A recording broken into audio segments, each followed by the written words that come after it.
Right, this is going to be another episode of Snake and Banter. We are joined by a return guest. It is Ted, who obviously has been not only on a past episode of Snake and Banter, I've done some episodes on his channel, mainly like storylines going into tournaments, etc. And you will have seen him doing a mixture of online CS and then this last, year or so, you've been doing more of the LANs?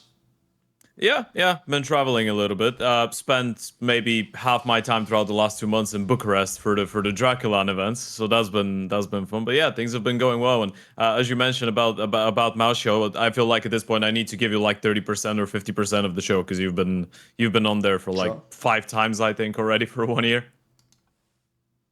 Well, here's the thing. Someone would say I made more than 30% of the great points on the show, so we'll figure out the numbers later on, you know. I'll make you an affiliate of the Thorin. Sure, the joke is actually my company always thinks like that anyway, but like, that's one thing low-key I actually do realise I should have done way more earlier in my career. I actually should have done more like real collab shit with people instead of just doing like a one-off episode, because actually I could have done some Joe Rogan type shit 10 years ago where I built out like a whole content network and everyone had their own shows, so it's all good. Anyway, I'll just get my compound in Texas or wherever, and then we'll all just move there. That's the next plan. The LFN Volume 2 is we all move to the same compound, and then I unleash my special creative psychedelic formula that I've been working on with Gamer Subs at that point, obviously. But not even an advert for this show. That's just a joke I would make. Anyway, let's start then, Ted. So what is good in CS right now? What is a good topic you're bringing to the table?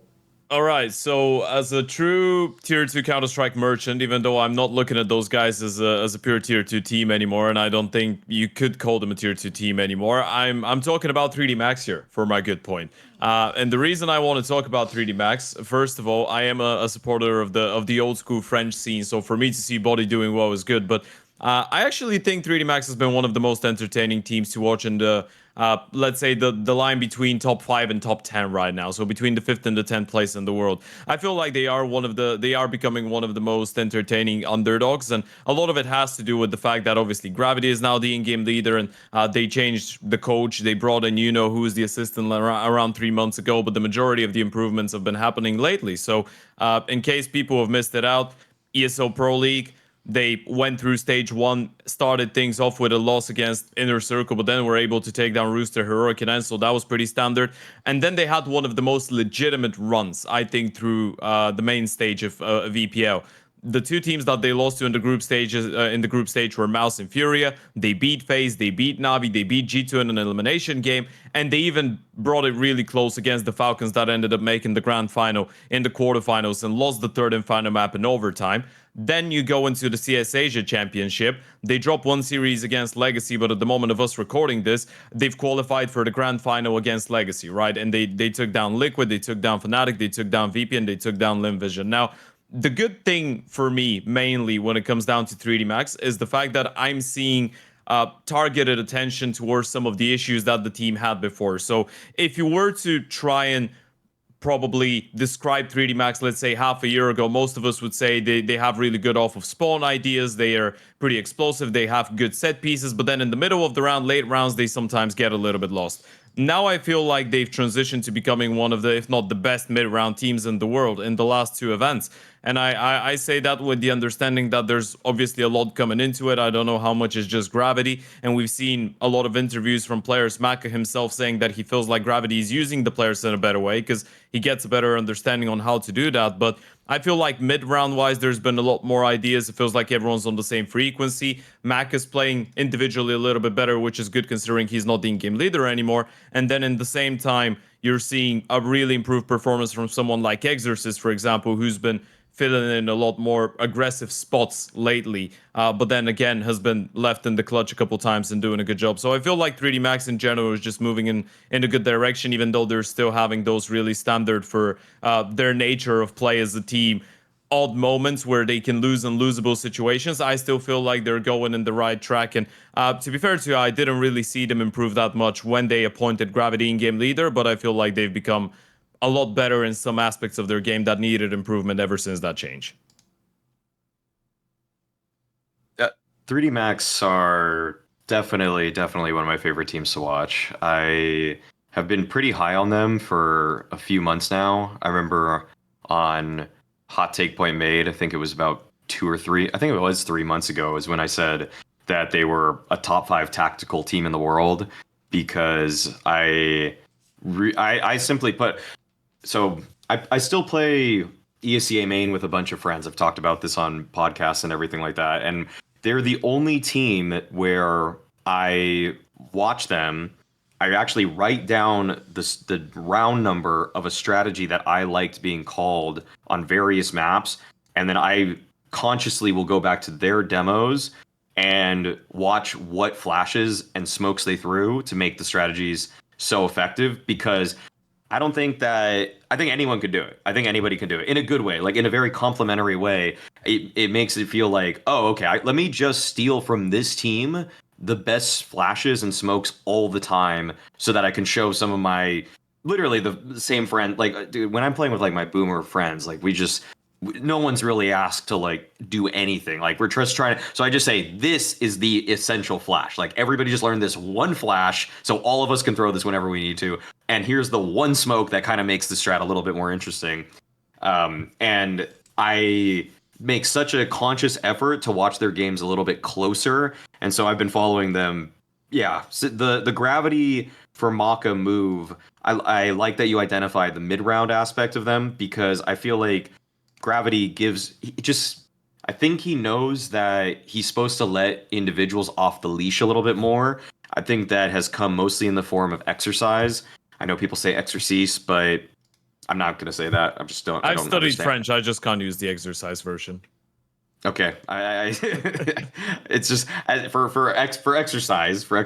I think he just gets to lurk a little bit more aggressively now. I think that's actually opened up so many more of their mid-rounding spots for themselves. So I'm glad that Graviti lets him do that stuff, and Maka's gotten a huge boost too. Stat-wise, I looked at it, like the 50 maps. So here's like the big stat, because I was prepping for this team because I was looking at them really closely for CAC. So it's been about 50 maps since Graviti has actually become the in-game leader. And so I looked at the previous 50 maps and the stats for all the players prior to it. This is like the one stat that's insane about 3D Max before and after Graviti. It's that Maka is taking from 15% opening duels on the T side to now 20%, and his success rate went from around 36% on the T side. So he's like bad. He's like bad at going for openers when he's in IGL. He's now an above 50% success rate while taking more opening attempts with Graviti as the in-game leader. Like, it's a night and day difference in terms of how Maka has been able to help out on the T side as an individual force. So I'm glad you brought up 3D Max, because I would have done it if you didn't. I just feel like this team is very clearly not spurred by the individuals. It does have great plans, does have really good strategies. They've added this element where they're really actually quite solid in the mid-late rounds now. They still fuck things up, because the individuals sometimes it's like they don't always think about their losing conditions as well as they could have. Like, sometimes I watch them play and it's like, there's one way to lose this round. It's by maybe going for a spam around a smoke that you probably shouldn't, or not covering your flank as fast as you need to because you already have the bomb site. It's fine. And they're sometimes a little bit slow on these kinds of aspects, but it's like, that's kind of the polish they need to get from the 10th ranked team in the world to maybe a true top 6 or 7 contender. But I think for the pieces that they have, if you actually just told me on paper, you have Body, Maka, Lucky, Exercise, Graviti, whatever, I would say that's probably the 19th best team in the world. But it's through how they work as a team that they have really, really punched above their weight. But I do like this team. I actually think that I would say, if someone's only a CS2 fan, this is a CSGO team playing CS2, because this is what you could do in CSGO, actually. You could, if you were those teams, people like Snappy and MSL had this a million times. If you don't have the same firepower as like the Swedes and the other top teams that have all the crazy fucking fraggers, you just have to put in all your effort into util, team play, setups on the map, making like super detailed preparations so everyone knows where they are, etc. Because I agree with Maui. Actually, what I like about this team is the first most obvious thing is there's not even what every other up-and-coming... There's no up-and-coming players in this team. Like the youngest player is the Graviti guy. He himself's like 21, guys. I think the average age of the rest of them would be like 25 years old or something. If anything, this is like the fucking onk team. A little higher. But that's what I actually like, is like this team's an example of where they know they're not just going to shoot people's heads off. So they've put all their, like, as it were, like fucking character points in an RPG character. They've put it all into like intelligence and cunning and fucking preparation and tactical understanding. Yeah, they have though, and it works. It's why though, unfortunately, people do ignore this squad, because if you notice, they can have upsets over teams that should be way better, but then they can lose to teams that are way worse. And that's the other part about their profile, which is they are one of the most obvious teams that has a chance based on the veto. If you just know the map, there's only like 3 maps they're good on basically. If they can get those maps against the right opponent that'll let them play it, and essentially they have one where they're favoured to get the win, so they can get to the third map, then they can beat people with hustle basically, like we're saying here. They can find good angles on you, they can study the demos, they can make... By the way, actually the calling even seems pretty good. I've got to say, yeah, I'm surprised they did make the IGL switch, but it doesn't seem like it's made them worse. If anything, now the AWP is a little bit more free, and actually the player they've given the IGL duties to wasn't one of their better players anyway. So if you look at this squad, like the Maka guy is a known quantity. People don't know. I think he was in like Heretics like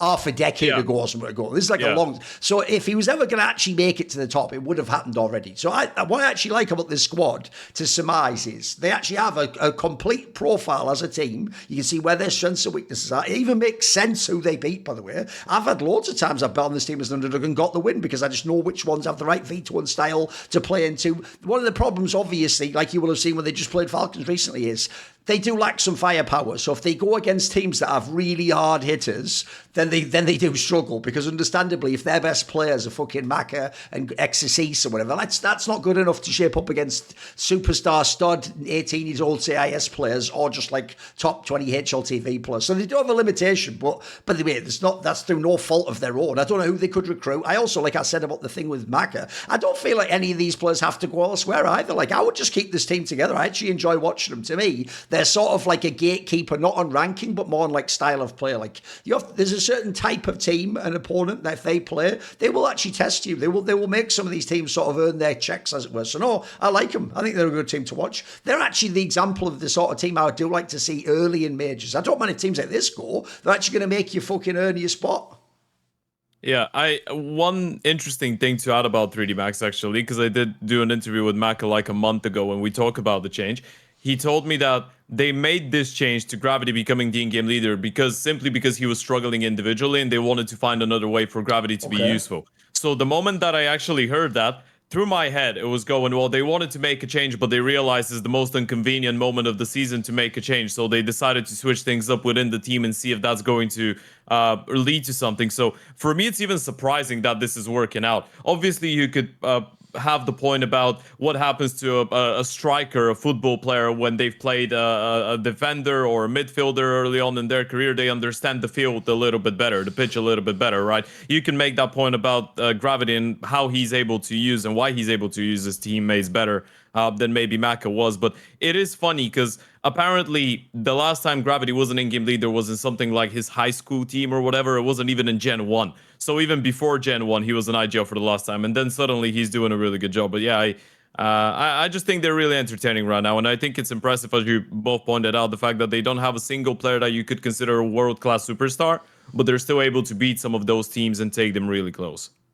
Which to me, by the way, is what CS is about. Like, the ultimate thing about CS is about the idea that if you use the game and the tactical elements, you can beat the person who shoots crispier to the head. That's actually a core component. And if anything, doesn't CS2 sometimes go too far towards just shoot people in the head, you know?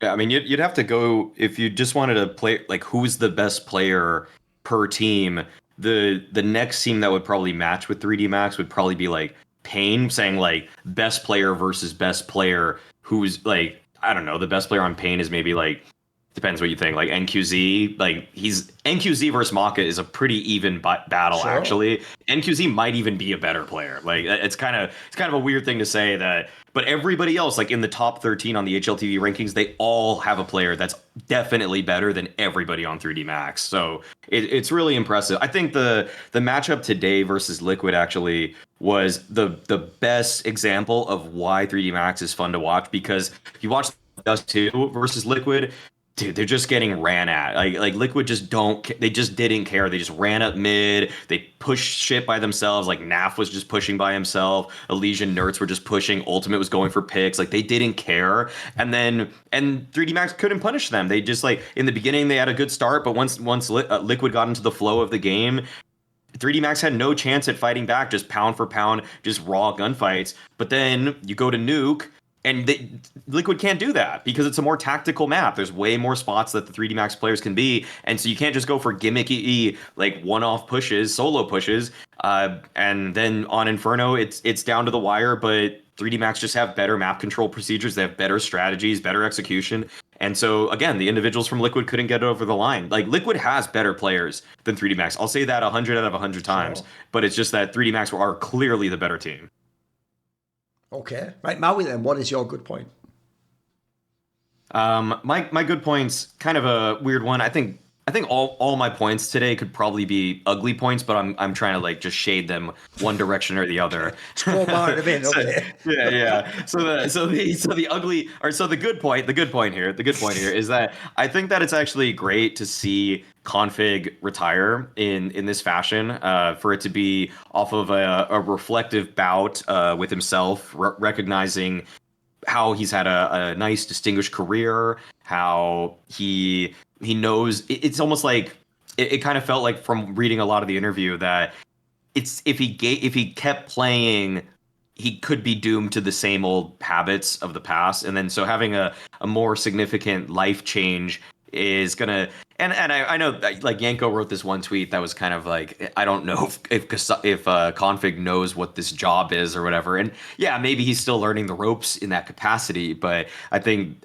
it's nice to see a player have a very conscious pivot into whatever the next stage of their life is, and that's something that I commend Config for, to be introspective, reflective enough to recognize that he needed something like that, and that it's something that's still adjacent to the esports, something that he can lend his expertise towards, even if he's not immediately the best in the world at it. It doesn't really matter. It's just something that is a comfortable transition, and it's something that in some ways I kind of wish we heard more of these kinds of stories from players as they're fading, instead of them desperately trying to hold on. I mean, no, who was it? We had a player who came on who, or no, maybe it was just, maybe I'm just thinking of the Bubsky tweet in general, where Bubsky tweeted about how so many players are just like, they're trying to hold on so desperately after having a little taste of tier 1, but then you kind of just see it, and I don't know what's going on with all of their lives. I don't know if they've made great investments. I don't know what they've always done, but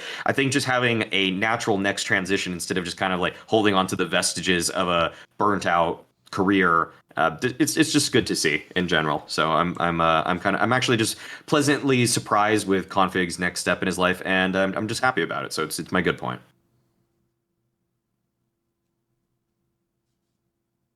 Go on then, Ted. Okay. Yeah. I think it's it's a great first ugly point. The reason I'm obviously it's a joke, but I was a massive Config fan back in the day. So when I was in high school, it was like 2016, 2017 or something. He was actually my favorite player. So I do agree that there is something good to the fact that he's decided to put an end to it. For me, I would say it didn't really come in as breaking news. Maybe I was surprised that he wants to become an agent or whatever, but I think considering he hadn't played officials in 1 year and a half, I was like, well, when is he going to say that he's away from Counter-Strike, or when is he going to say that he's off? Because it didn't really feel possible for him to come back and say, well, I'm supposed to be back. I think if anything, Config is going to stay in the history of the game as one of the biggest, and I know 1,000 of people already wrote that on social media, but one of the biggest what ifs in Counter-Strike, because he is he was such a phenomenal pure talent for the game, and he didn't achieve anything considering the talent that he had. If anything, I agree with you, Maui. I think you're making a good point about the fact that it's actually nice to see someone like him step into that avenue of redirecting his career, because there's a lot that he can teach players. Now, the question for me is whether he's actually realized what are the things not only that he's gone through that weren't right by him, but the things that he's done maybe that he could have done in a different and a better way. Because if you have someone like Config who's that talented and had that much potential unfulfill his potential, and then go into the next generation of players and be like, well, I can give you some advice, I can navigate you a little bit. That's why there was another funny tweet, I don't remember who put on that right after the announcement, about you actually referred to it, whether he does realize what the job is. I think that was in the context of he actually sounds like he wants to do something like being an assistant coach to the players, or like just navigate them in their careers, right? And not just the agent that is looking at the contracts and giving them financial advice and contractual advice. But I think either way, it would be nice to see players slowly, ex-players slowly, as they give up on professional Counter-Strike, go into that avenue and help the next generation of players. I think this is how we might start going further and further in the development of esports. And I think those are the people that should be helping the next generation, because ultimately they're the ones that know what the stress is like and what the issues are like. It's all about whether they can actually reflect on their own careers and give those and get those lessons to, I guess, send over to the next generation. Put it this way, I would have a hard time classifying it as a good thing that Config announced he's not playing CS anymore, mainly because I actually don't know. And like, put it this way, I have a general rule that I don't ever say someone should retire, because I think it's like you have to know what their mind state is like, and if they actually do have any more in the tank, or if they are burned out. I mean, remember in sports, sometimes what you find out is at the end they were like injured for the last 3 years and they just were hiding it all, and that's why, you know, the performance is limited. So if you'd have known that, you'd go, yeah, go ahead and retire. But I do think you can certainly do the opposite, though. You can say when someone is wrong to retire from the outside. If they were still like an awesome player, they were still at the top of the game, but, you know, they feel like the team didn't do the right build around them, or they're just disillusioned with the game. Because the problem in that scenario, I always say, is this: the reason why it's hard to ever tell a player you should retire is that decision usually can only be made once. As in, if you're at the point where you still have a couple of years left in your game, but you retire for a couple of years, and then you try to do the final comeback, where you go, oh, wait, actually, I do have a couple more years in me, I'm just going to do a quick comeback. The comeback is almost never anywhere close to successful. Like, at best, you might just become a player in the scene again, but you'll never be whatever your hype was. You'll never access that potential. So I will say, I do think Config's past the point where he's ever going to like have some amazing run again. In fact, the reason why I don't even mind that he retires now is because I don't see him. Bear in mind, one of his main problems when he was at the top was things like not working on like social and attitude elements, sometimes even maybe even being lazy about the game in the optic period, right? If you weren't going to put in the hours in like the peak of your career, I doubt you are when you get into what I think is depressing, which is, I will say, it does really bum me out when people enter what I call like the tier 3 black hole. Like, if I give you some names right now, you will all just go, holy shit, you've just reminded me they still play. How about another great Danish player? How about Valde? As far as I know, he's just in the tier 3 black hole trying to IGL some way out of who's TSM originally. Like a month ago or something. But you see my point. It's almost depressing to remember they still play, but that you'll just never hear from them because they can't escape that event horizon. Like, tier 3 is too big now, and even though they have some name cachet, it goes down every year. And as the up and coming talents come and they're all new and inexperienced and haven't got paid any money yet, you're just never going to get the spot back, I'm afraid. And look, I get why actually in those cases people go the IGL route. That's the last ditch chance to come back up through because you're a veteran or whatever. But oftentimes it doesn't work. So I don't think that was the right move for Config. I don't think he right. By the way, I'm going to go ahead and make an assumption right now, which is the real reason he's retired now is because I assume his NIP contract just ran out, and because it ran out, he's not getting paid anymore. So at this point, he's not going to join another team. That's what he's basically saying with the retirement. Like, look, just don't try and contact me. I'm not going to keep playing either. It's over for everyone. I will say that part I'm not a big fan of, which is because NIP and a bunch of orgs have done this. It's all about label laws, if people don't know. In like Scandinavian countries, it's a bit like in League of Legends, this happens in Germany. They have really strong label laws. So basically, if you are benched by these teams, you can just do like these guys do. You don't get released. You just sit on the bench for 1 year. You get maybe half your salary or something, which could, by the way, in terms of some like Config, could be a lot of money. It could still be like 10k a month or something, or 20k a month. Who knows how much he was signed for? You just sit in for 1 year, you collect a check, and at the end, if you retire, you retire. Right, look, if that's just a peculiarity of the law, fine. I'm just not a fan of that part where you're just inactive, but you're sort of being paid and you could play, but do you still want to be... That part I think is a bit uglier. So I think it's good in that sense that that's over. Because put it this way, I did about a year ago reach out to Config and just say something like, are you just never going to play CS again, mate? Like, are you just going to sit here till this contract runs out? And he basically sort of said something along the lines of like, yeah. Like, what? Like, yeah, I don't blame him. Like, it's the end of his career, but I just think that's a bit whack. So I do like the idea that's over. Now we don't ever have to look. Now we know with certainty he's not going to play anymore. Okay. I will say similar things to you guys, though. I do think, sadly, he has one of the greatest what-if stories ever, which is to say a lot, because he did win some tournaments. He did have some HLTV top X player lists, and he did have some times where he's very good. But this is a player who, I mean, it's quite obvious, I hope people understand, that since he is the person who fumbled the Astralis spot that became Magisk's, look, I'll always say this. I think Config is so good that for any other player, so you know when people do the same thing to Kirby, they go, hey, Kirby, if you hadn't left, you idiot, you'd have won all the... He wasn't, you moron. Did you never see him play? Do you not see Magis play? Do you think, was Magis just lucky to you? Like, bro, Magis was a key part. He was fucking one of the major MVPs, for fuck's sake. Kirby wouldn't have done any of that shit. Now, look, Kirby might have won more tournaments. I'm with you. Here's the difference. I actually think if you're Config, and here's the bomber, you actually could think that, though, bro. It would have been a different Astralis, but actually, if you would have done that, just maybe you could have won multiple majors. Maybe you could have been a major MVP. That actually was on the table, I think, more for Config than it was for Kirby. Sure. So I think that is the bomber, is he could have had an unbelievable trophy cabinet. And I'll even give everyone, as if to show the what if of his career, people forget the one on the way out, bro. So in reality, the real end of his career was after he got kicked from Astralis because of that stupid shit. Yeah. Because after that, the NIP one was a scoffed roster, and then, you know, they never really got like a proper run where they were like ever going to be a top 5 team. But if you remember, the time when the Astralis move happened was right when they were getting Device back. Bro, you could literally on paper have made this team. You could have had Device, Orp, Blame F and Config were both in the team at the time, and then Zipnix and Glaive. Mate, on paper, that roster would fucking bang. I don't know if it would actually work in the server. Maybe Glaive and Zipnix were at the end of their career. Okay, but I tell you what, who wouldn't like to see that as like it's not a last dance, but you know, one last run of the great Danish players. That would have been the last Astralis roster on paper. That sounds fire. Where it could be historical, you know. Every other one's had like, you know, the academy player, the talent people, or it's had lesser talents that they've had to get because they don't have money, or now they just think it's like a retirement home for all Danish players. Like, that's, if anything, Config's career is completely tied with even some of the potential of Astralis that wasn't explored. So I do think that's a bummer. And I'll also just say this. I always thought he was a player that showed to me the difference between the eye test and HLTV stats, because in his latter years, his stats were nothing. But if you ever watched a POV of his, bro, he still had it. The fucking aim was still there. It's just, I would imagine he just didn't put the hours in. He just didn't care about the game that much anymore, you know. But I always thought this was one of those players where, if you want to use the football analogy, Ted, it is for some guy, Paul Pogba type guy, some guy where like they could have been really fucking amazing, but people understand that they all have this demon that haunts them. It means they just didn't live up to their potential, and they're right. Unfortunately, the criticism's usually justified, even if you like him as a player, you know.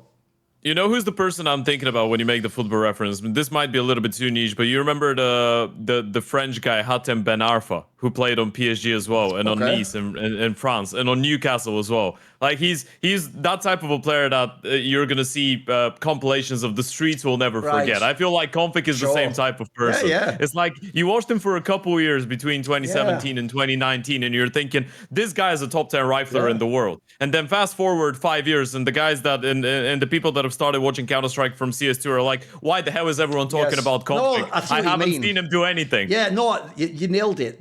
The problem is, if you didn't watch his career, you're never going to have a sense of it from the Liquipedia. Like, I know what you mean. British way, like, this guy, talent-wise, could have had a career like a Dupree or a Vegas. He could have had just the trophy cabinet, you know, the fucking unbelievable. Like, I actually think low-key, the other player I think is in his category is Keserato, bro. Because the same thing, you look at the Liquipedia and you just go, it was just a good player. It's like, no, mate, these guys had the chance to be like the best from their country. Like, their talent was just unbelievable, but just shows how the game works, doesn't it? Right, okay.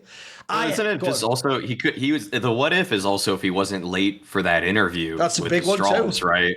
Basically, people don't know he just did everything wrong. Maui. He like basically the way he did that interview sounds like some fucking Steve Carell movie or something, bro. Like, he sat down, he's there with literally. Remember, at this time, Zonix almost like invented coaching in CS. He's been the first real coach that's had, you know, control over the roster. He's clearly implemented all tactics. It's even known behind the scenes, by the way. He's like a no-nonsense coach. He'll even battle with Glaive and the other member. The idea you sit down in front of that coach and then go, listen, bro, I'll tell you right now, I don't want to do any media. I just want to bang people's heads off. It's like, Mate, that would be a mental thing to say before we go live in like a fucking face-it pog. What are you talking about? Like, you know what I mean? Like, you're about to join the team. This is your interview, you lunatics. Or, no, mate, that's how you know this guy. And also, the little detail, I'll remind everyone because this is just funny, a lot of people don't know this detail because I don't mention this because I think that part's the more important part that he fucked up the interview. Do you know there's also another detail that they told him in this fucking interview, Maui? Like, look, you've been having a lot of like, you know, social media flare-ups.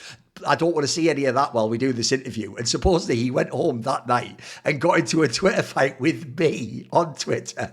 And that's supposedly also, it's in Zonic's book apparently, that's also why they were like, just fucking get rid of this guy. Like, because he just fucked up in like every way possible. I love the idea of that as well. Like, listen, I just lay low on social media. Like, at Thorin, like you fucking, because I think it was all those ones where he just flamed me for some random reason. I can't remember what it was now, unfortunately. But whatever. It's all better. It's probably some shit about Skadoodle if I had to guess.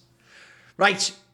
I will go on to my point now, and I've been waiting so fucking long to have this point, but thankfully I get to make it now. I think it's a really good thing for the state of CS and the upcoming major that Vitality just won a fucking tournament, an actual LAN tournament with the best of five, and they played against real teams that are actually good squads right now, because there's two things about this, which is one, I actually think that if Vitality doesn't win any tournaments, it makes this major way more scuffed. Because even if Vitality wins it, it's like, what? So they won no tournaments in the rest of the season, then they just won the major. Like, to a pleb, they're going to go, well, that continues their era. So the era's fucking over, mate. They've lost a bazillion tournaments in a row. So that part's a bobber. And then also, I actually feel like, because Vitality hadn't won a single event, it was devaluing the tournament for the other winners. Like, when G2 and Fury and those other squads win tournaments, people don't have a sense of like what would have happened. It didn't happen. But imagine if Falcons had ever won that Melbourne against Vitality earlier this year. That would have been like a massive moment because you beat Vitality to do it. In this season, wins against Vitality just haven't had the same premium. You know, I think you need a standard bearer that then all the other results relatively reflect off. So I think it's awesome that one, we can go into the major and they're completely again a real favourite to win it again. They could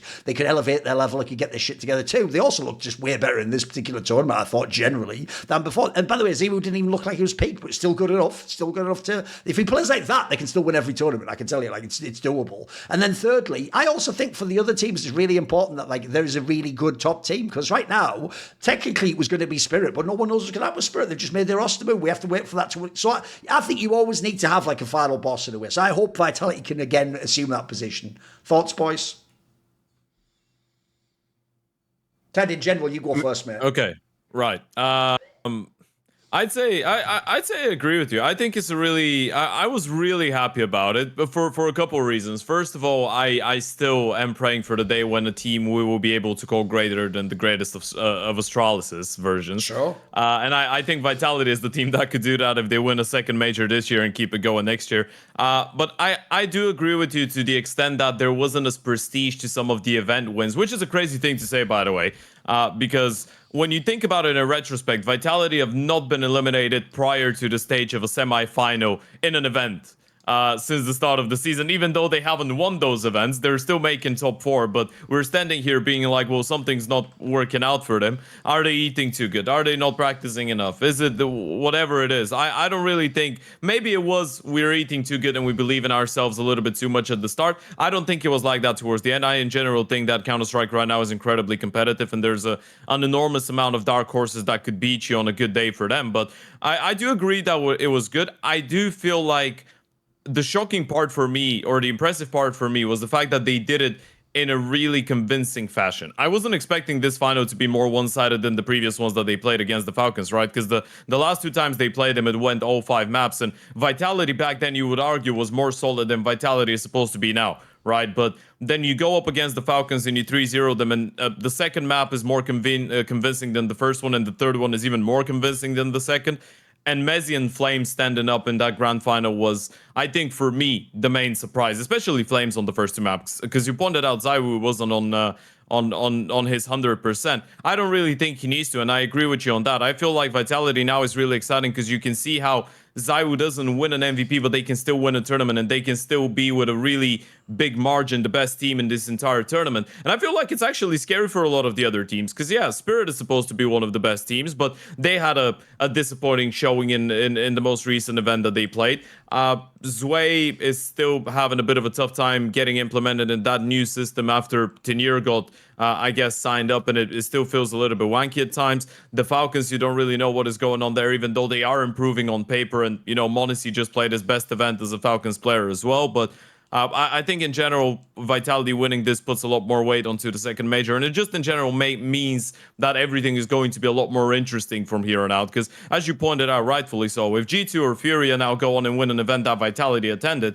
or even if the Mongols do it, after Vitality, notoriously a team that is getting better and better the more they play and the more they win, have won an event, that's going to put even more value on that. So yeah, I think that just makes the entirety of the year a lot more entertaining until the end of it. It doesn't really matter if we're talking only about the major or the events before that as well. Just in general, every single event is going to be a lot more interesting for me now.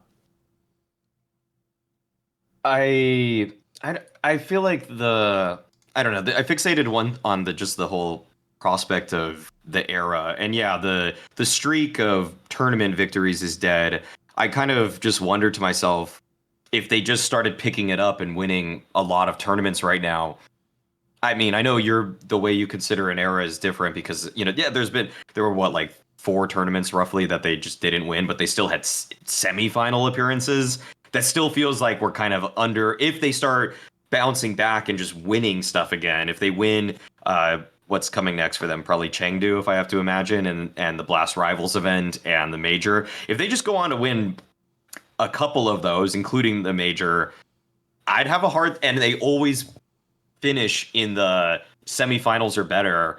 I kind of feel like I would consider this entire year their era, even with the lull in the middle of the year. So that's kind of that'd be an interesting topic for another. Maybe, I mean, you could elaborate it on if you want, Thorin. But I am glad for the sake of the competitiveness of Tier 1 Counter-Strike right now that they are winning again. Like, it just makes things a lot neater. And on top of that, I feel like it just felt like the downfall of Vitality was just them losing on a couple small margins in a handful of the deep tournament finishes that they had. I still feel like the one that they're going to want back the most is the Blast Open London one versus G2. That one really was all theirs for the taking. And then in consecutive rounds of regulation, Zywoo missed a Molotov, which would have Molotoved out the guy that's at New Box on a B side execute. And then Flamesy missed a Molotov also that would have Molotov somebody. Like, they both just had bad Molotovs that just kind of griefed the rounds for their B execs, which otherwise were very good, well called rounds, and they were in the right positions to kill, to take the bomb site that had less people on it. So it kind of tricked their own players. Either way, getting out of the details there, I feel like the whole story of Vitality is still being told for me. This iteration, this 5-man lineups journey is still. I don't think they have to even necessarily live in just the shadow of what was their peak earlier this year. I'd say that there's still a whole lot more for them to show because, yeah, like, it's not the streak. It's a debatable continuation of the era, but it still can be the best year of Counter-Strike ever. Oh, for sure. And that's up for grabs. And that's still a story that they can fully be in charge of. Again, in my opinion... There's also another thing, Maui. Even if you don't end up making it, that's the era. Because I agree, I think you'd have to win a lot still to make that, like, retroactively make sense. But if at the end of the year you could say we never placed below semis, that'd be a pretty fucking baller piece of trivia for a year. I don't think anyone's ever done that. That's insane. I mean, it's legitimately insane. Yeah, I mean, it's once they... Technically, after the bounty that started the year with their loss with the lineup, and then moving on to never ever bow out before the semifinals that's just absurd. Because even 2018 Astralis had I think they had a couple. They had one or two where they bombed. Yeah, the opening major of the year, they didn't even make the playoffs of it. So also, I think they were playing fewer events, no? Because you could select some of them. So I think Astralis were skipping a lot of the events, bar the majors, and some of the partners. That was the year it was 2019. They played a lot of stuff in 18, but yeah. Okay. Yeah. They no, yeah. Either way, I think the fact that we still may still be in witness of the best year for a single team in the modern era of Counter-Strike is an extremely exciting prospect. Plus, if you actually come back and dominate now, you could argue a bunch of the teams did do upgrades on paper. Like Falcons actually bought Keisuke. Obviously, fucking Spirit got to Nair and Zway. Like, these teams all tried to adapt to beat them. So if you then dominate this group of people, yeah, it's going to still be one of the best years ever. I'm with you. Right, okay. What about Maui? Let's do... Yes. Let's do a throw. Yeah, obviously it would really just stink up the season if Vitality somehow fell off even more. But you know what? Vitality and you can smell a lot better with one of my favorite products that we have as a sponsor of this podcast. I was going to say event. This podcast, it's Mando. Be sure to go to their website at shopmando.com. Promo code CS2, where you will receive a discount on your purchase.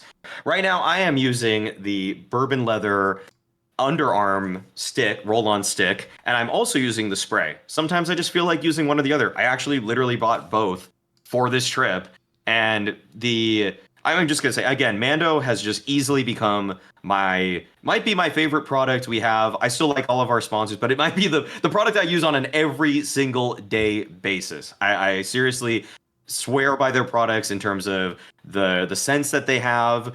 I mean, even if you don't like one, it's a great time using our promo code CS2 to get their starter pack, where you can get a handful of different products. You can get the underarm roll-on, you can get the spray, you can get the wipes for midday use. You can use the body wash, which again, you get these great smells, which have a lasting effect on you. That also the deodorants are just so good at preventing any kind of smell on your body whatsoever, because they actually got into the science of what causes body odor, and they realized that it's more of like a bacteria type of deal thing, and they're just eliminating that. It's not actually just keeping it completely dry. It's about eliminating the bacteria, which then produces the odor. So it is a new way that is actually paraben free to eliminate all smells that are on your body. And again, Mando, such a great product. Go to their website, shopmando.com.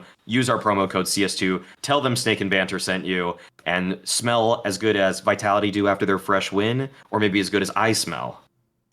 Exactly. Also, I will say as well, one thing I think is mad underrated is that they've actually figured out with that product that, like, gamers, etc., obviously already have an issue with hygiene. If you use Mando products, like, it lasts like 72 hours on the BO thing. So you don't even have to do it every day. If you just do it every 3 days, you will literally be fine. And will actually, like I said, that could be a lifesaver for some of you out there, I'm telling you. I've tested it because sometimes I have, no joke, 19-hour journeys with flying from California to Europe, or even like when I did Kazakhstan, and I come back home or I go to the event. And I forgot which talent member did I ask? I forgot who it was. Maybe it was might have been like Scrawny or something like that. I was like, do I smell? And he's like, no, don't smell at all. And I was like, that's because of Mando. That's because of Mando. He's doing live in-person one-on-one ads now for his sponsors. There's not even any ROI on that. He doesn't even use a code, but it's all good. We're spreading the word to even Scrawny. Okay, right, Ted, if we now go to the section entitled Bad, what is bad at the moment? Well, FaZe Clan were not using Mando at the CS Asia Championship because they did stink quite a lot. Let's go. I can say that for a fact. Yeah. Yes. My bad point is FaZe, and I think I feel like a bit of a hypocrite saying that, because I literally released an article about how I think Twist has improved a lot as a person and as a player after his time on Liquid, which, by the way, I think he should still, and me and you had a conversation about this, Thorin, like a month ago. I think he should still claim responsibility for what he did to Liquid throughout the last 1 year and a half and all the decisions that he made, but he still has developed as a player, and I can't look at him and say he's worse than he was last time when he was on FaZe. I'm still really disappointed by the way that FaZe handled things at that event, because obviously, FaZe, after EPL, they did play with Rain. They didn't play with Jacob, so there was some role clashes, and, well, not role clashes, but you would see Rain have to play some of the spots that he wasn't playing before, or some of the spots that he played a couple years ago, essentially just allow everyone else to play like they would be if Jacob was on the team. Going into CS Asia Championship, there was a couple of teams for me that had to win the event, and no matter who loses, they're going to be a disappointment, right? It was 3D Max, it was Liquid to some extent, and then obviously it would be FaZe Clan. I feel like those were the 3 teams for me that I was looking at and saying, well, those are the guys that I expect a lot out of. If Pain do well, sure, perfect. If they bomb out, I wouldn't necessarily say that I'm shocked, and it was the same for everybody else. I feel like the fact that FaZe Clan came into it and they didn't play a single one of the top dogs. So FaZe Clan did lose to Foot twice, and I know they won their entire I know they won their other games, but for me, the fact that you, as a team that is notoriously famous with the fact that you come back against all odds, you win the games that you're not supposed to be winning against some of the best teams in the world, you're going into an event like that, you're playing against a group of debutees, because Foot, for some of the people that might not know, this is the ex-Navi Academy, the Navi Junior lineup, with Law and X from Nexus, with the Romanian guy. Those guys have no LAN experience whatsoever. They've played 1 or 2 LANs earlier this year, and not a single one of them was actually great. This was actually the first time, because Foot was one of those teams, like 90% of the teams in Tier 2 and Tier 3 Counter-Strike, that get convinced, or not convinced, that will get accused of using some external software or whatever, right? This was the test for them. This tournament was the test for a lot of people to see that Foot is legit. And now after the end of the event, I mean, I can applaud FaZe Clan because they've showed everyone that Foot is legit because they just lost to them. But the fact that FaZe are going into a tournament like this and they have a couple maps where they have a 9-3 lead at halftime, that happened in the first Mirage against Foot, and then they end up losing, whereas they're supposed to be the team that is coming back like that against the best teams in the world, and now suddenly you're up against a group of youngsters that sure don't have anything to lose, but also have a lot more pressure than you probably do. And you're the team that is letting go of leads like that while Twist is playing well. I think that just, for me, was a little bit disappointing. I expected a little bit more out of FaZe. I know they won their other matchups, but the fact that you're able to lose to Foot twice in the matter of the same event, even though one of them was a BO1, the fact that you had a 9-3 lead there, and then you played them in a BO3 and you lose that as well, when again you had a lead on one of the maps and you allowed a comeback to come in. I just feel like FaZe Clan should be closing games like these, and I know the easy path is probably go with Jacob and look at the stats and say he had a stinker of an event, and I'm still struggling to make up my mind about whether I want to blame him or I want to blame FaZe for some of the decision making in building that team, or if he's getting what he was promised initially. I don't really know what is going on. It's just a little bit sad that Twist is playing so well and Brokey's having those good games every now and then, but the team is still struggling for performances. And Frozen as well, by the way. It's just crazy because a lot of the individuals are playing well, but the team is just losing to teams that they shouldn't be. FaZe right now are just, I mean, they just have such a small playbook of what they can even do. It's really kind of just, I feel like watching them on Mirage in particular is probably one of the most disappointing maps, just because it's like they can barely run a default, and then they can't, and then they have to just run legitimately sometimes 3A executes or more in the same T-side half because the players aren't comfortable running longer, drawn-out stagings of rounds, which lead to conversions. The way I put it out, I think I even said on the desk before the Foot game with FaZe that Foot has a more sophisticated looking T-side of Mirage than FaZe do. It's just, Twist talked about it in the losers interview that it's difficult for everybody to be on to reuse a playbook from a few weeks ago or something. I was kind of confused by how it was actually difficult if it's a playbook from 3 weeks ago. Maybe I missed something, so I'm not gonna dive too much into what he said exactly, but it was kind of a weird statement. Either way, I characterize their loss actually being in part due to the fact though that it is jcobbb and not Rain there, because I know what Rain's floor is, and it's pretty good for a pro player. He can still have bad games, but jcobb's floor it's abysmal. Like legitimately, jcobbb can fall off the face of the earth for a map of Counter-Strike in a way that Rain rarely did. Or if Rain did, it would more to me be like, oh, okay, there was some greater aspect as to why this team was able to outplay him and the team. And maybe that's me coping. But I wasn't really the biggest fan of Rain towards the last year of his career. And it's not like I'm really even trying to be biased in favor of him over jcobbb. I just know what I would get from him. And so, pretty simply put, FaZe is better today with Rain than jcobbb. I don't know if anybody would argue, how many people would even argue with that, but I can understand from their point of view that Jacob is more supposed to be one for the future.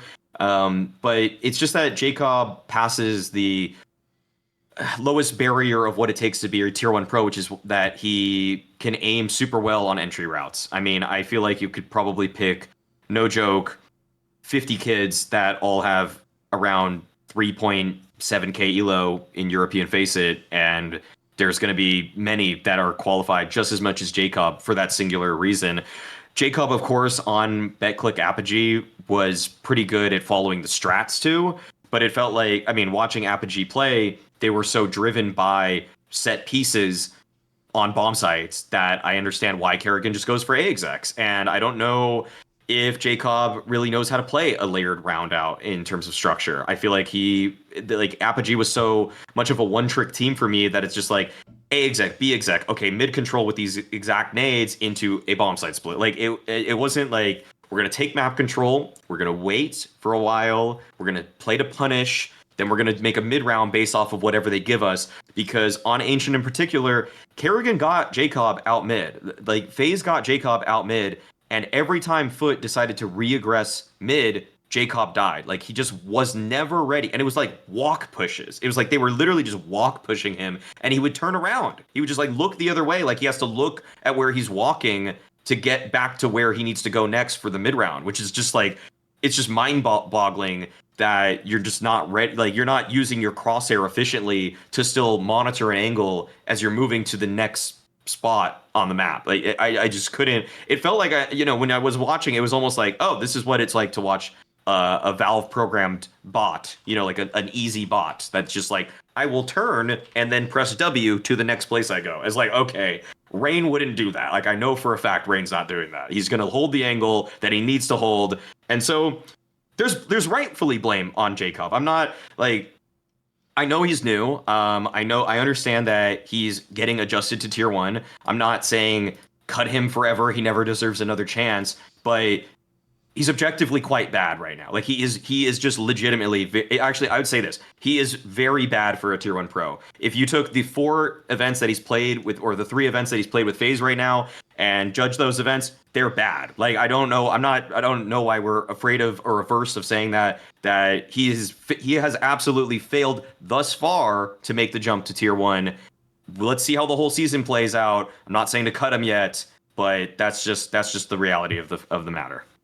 No, by the way, I'll start on the last part. The reason why I find this FaZe sort of downfall so frustrating is the Jacob angle. Because that just feels like, is there just no money in the team or something? What are we doing here? Like, why is this player the player that's joining FaZe? I'll even take your angle, which is the quote people would sell, which is like, but he's so young, he's got all these years ahead of him. Well, how's that going to help karrigan? Karrigan's at the very end of his career. Every single 6-month season could be the last season of karrigan's career. Like, karrigan isn't here to like in the analogy of sports, rebuild a squad from the ground up with the building process and getting young players and establish a foundation. And then, maybe in 2 years from now, they're making playoffs for the major. He's here to win the major now. Like, the whole point is to win literally right now. And in fact, if you're going to tie in other rumours, like this rumour that maybe Frozen could have gone, and it's maybe even implied, like maybe he stayed because the others paid for his back, well, then what are we wasting his time for? It's his time to win now too. It's also Frozen's peak. It's like I said the other day about Rops when they won that tournament. Mate, if I'm Frozen, I'm looking at Rops and going, bro, we're almost the same fucking player. You have all the trophies. I have like 2 or something. Like, this is stupid. What am I doing with my career? Like, how have I sort of zagged when I should have zigged and you've zigged when you should have zigged every time? Feels like so. And I do think if you look at the players in FaZe Clan in theory, this is why you've got Twist, this is why you've got Frozen. Those are world-class players. karrigan can be world-class. The obvious questions for me are, there's 2 parts here, which is one, we're just going to pretend that because Brokey was good at that first LAN, it's just fixed now. And there was no problem in season 1. He's just an awesome player. And you know what? They're going to keep saying this on social media. The 3 Musketeers. The 3 Musketeers. Mate, this is like one of them's in a wheelchair, you moron. He's not going to be swinging on a rope from the fucking balcony and saving anyone, is he? He's going to be like, oh, is there a ramp? Oh, shit, I'll meet you out back. Like, give me a fucking break. Because that's the worst thing. I always tell people, I was a massive FaZe fan. And it was was two factors that I was a fan of. One is karrigan's calling. Well, for that to even work, he has to have the players that can enact the call. And two, actually, I do think Brokey was a big part of it. In the same way as I often give the analogy of the styles of play between the old Fnatic with all those players. I always used to say Brokey's the JW. That doesn't mean he's your best player, but that's the player that makes that crazy style work, that does the crazy push. And if people haven't seen, bro, the way Brokey plays with the AWP now is crazy cynical. Do you want to know a stat? This will actually melt your brain, right? You know, everyone thinks people like Shiro, just the most bitch-made AWPers ever, who never take a peek ever, etc. We're going to talk about the T-side entry attempts. Just go and look. Brokey has 6% entry attempts, bro. Like, even Shiro would be on like 12 or something, guys. You know what I mean? Like, even he has to occasionally shoot someone on a fucking banana or Inferno or something. Like, that means Brokey just never even sees a fucking enemy. And so that means, by the way, all day long, Brokey's playing in that mid round where he used to make all the moves. He's just not doing it anymore, boys. He's just kind of a bit of a mid player. But luckily for him, Jacob's in the team, because Jacob right now is just a stupid signing. Because what I don't get is, here's the answer I still need. And I've never had it from FaZe.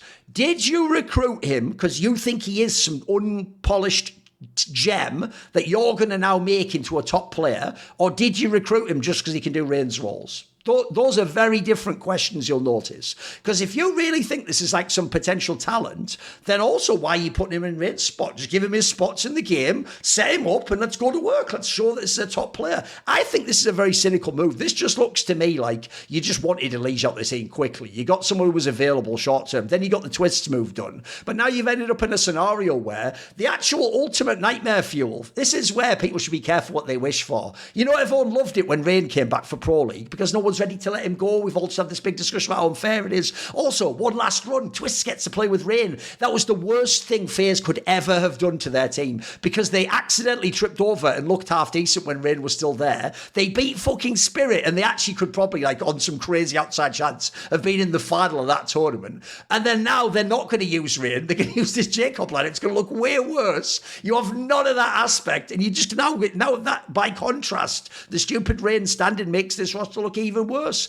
And then, this tournament right now is easy. And this is where I know people have just given up on FaZe, bro. And then they're not even considering them champions. On paper, FaZe is just supposed to outright win this event. Like, if you're Liquid and FaZe, you have to be in the final at least, mate. Look at the fucking...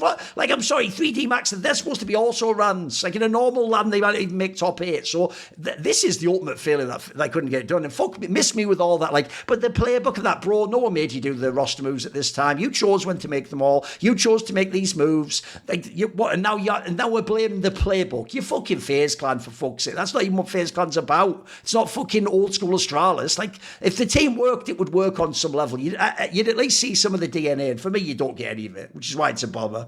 And then also, I'll just throw in there, the last thing is this.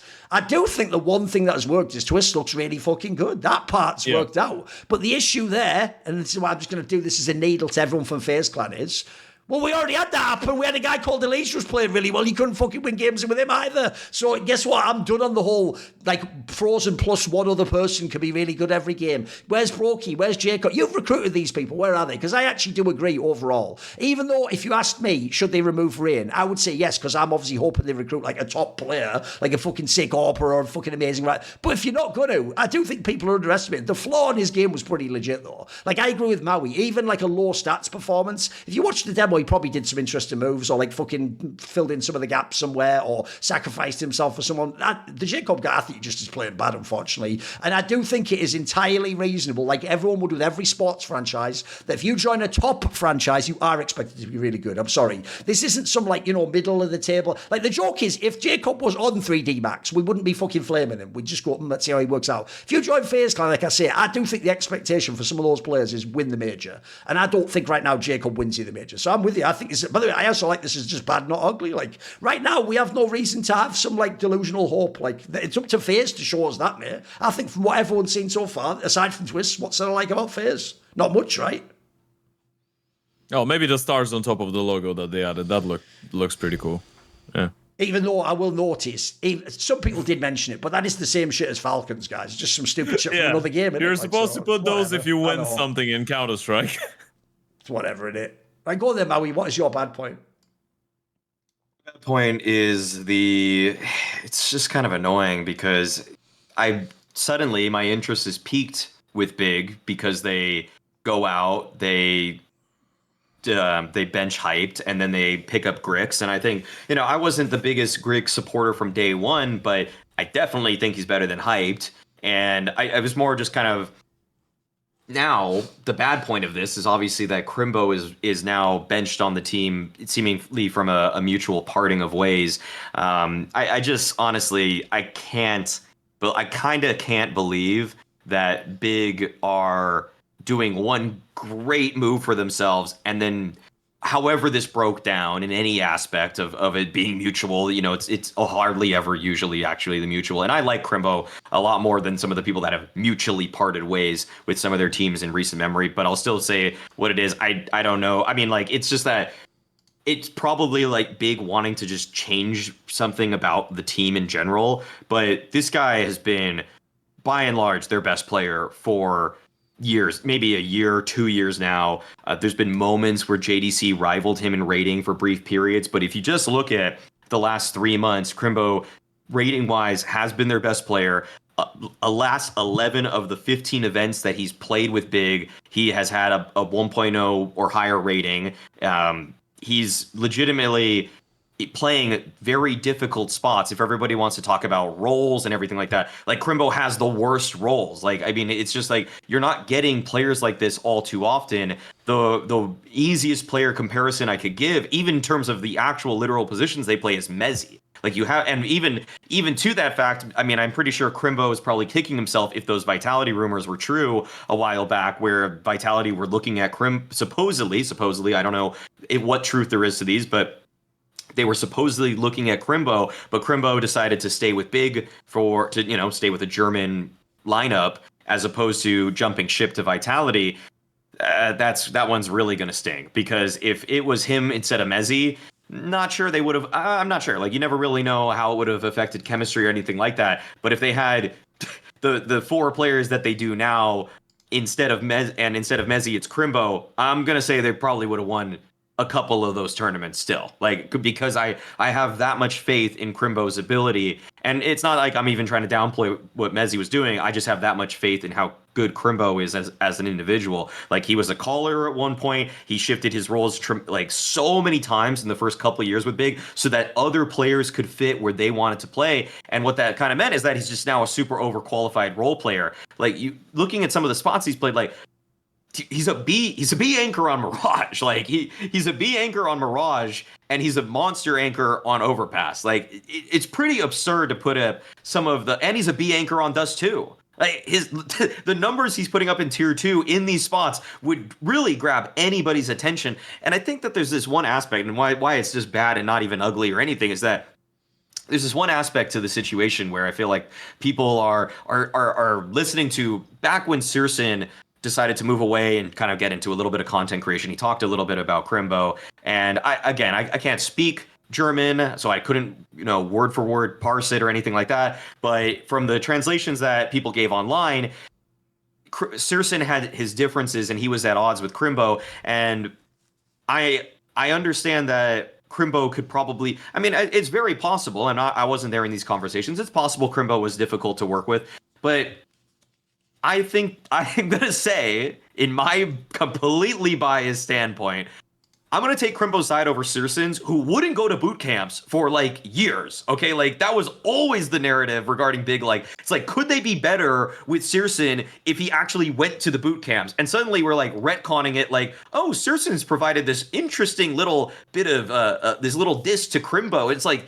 this is from the guy that was just, like, couldn't leave his home to go to a boot camp that Big was providing all the facilities for. Like, I would rather get the guy that goes to the boot camp. And in my eyes, like, if anything, from what Searson said, it doesn't even sound that bad. It just sounds like Krimbo had a way that he wanted to do things, or he saw the game, and then Searson just didn't want to really, he didn't want to ride that vision with Krimbo, as Krimbo continues to be the best player for Big. So I think this is really bad, and I think that I'm not Krimbo's agent or anything, but it's like, if you need an anchor role player, how are you not looking at Krimbo right now? And especially teams that are just better than Big. Like, he should be getting on a top 20 team minimum by the end of the year. I hope in the post Budapest shuffle, he is picked up, and it will be a good signing for that team.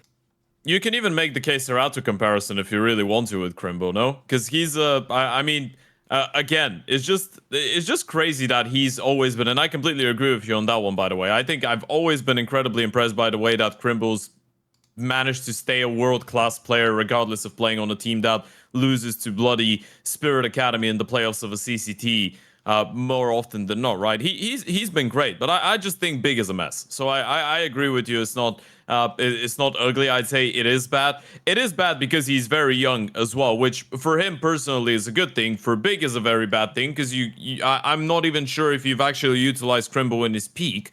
And obviously there could be many reasons, but I just think Big is a complete mess in the way that they make some of the decisions. It's just if you look at the way that they've changed coaches like 4 times throughout the last 1 year. Now they have jcobbb back into the academy team, but how long is he going to stay on the academy team before they promote him into the main team? I don't really know. And then Grix, I'm glad you mentioned actually Sirius and Maui, because that story of an Oper that had a specific way that he wanted to play the game, but it wasn't in unison with what the team wanted, and that's why he got cut pretty early. Sounds pretty familiar with Grix, doesn't it? So for me, if I go back to the Grix conversation, this is an aggressive Oper that got picked up by Heroic. They thought they knew what they were getting in with, and then they wanted to shift and change him into a passive Oper. He didn't want to do that, so that's why they cut him. Now he's going into Big, which is not notoriously famous about being a team that lets the players have a lot of individual freedom, is it? So I'm not sure if I like the moves. I don't really know if I like the moves. The only move that I can find some logic in is the fact that you finally changed the in-game leader. And that's with all due respect to Tapson, who 2 or 3 years ago I would put my money that I wanted to see IGL G2, for example, or whatever. But it's not the same anymore. And as much as I don't really know if FaZe is going to be able to coach a tier 1 team, I still feel like it's going to be nice to have something different than what Tapson brings to the table. But Big is still an incredibly awkward project. I'm not gonna lie to you. For me, Big throughout the last 2 or 3 years has been like a toxic lake, and every single boat that you send in, every single boat, wooden boat that you send into the lake, eventually is just going to go down because of the irradiation. I always thought that Tapson and Krimbo were the only two massive warships that could never get harmed by it, but apparently one of them can. And I thought he was one of the only solid entities, I guess, on this team. I guess now it's Tapson and JDC in his place, but yeah, I do agree. Big right now is just a really difficult. It's one of those teams that you look at it, it's difficult to be hopeful. Even though I am a Grix enjoyer as well, I think he's a really good Oper. I still can't look at this team and with a clear conscience say I'm expecting Big to be much better than they were in the last couple of months.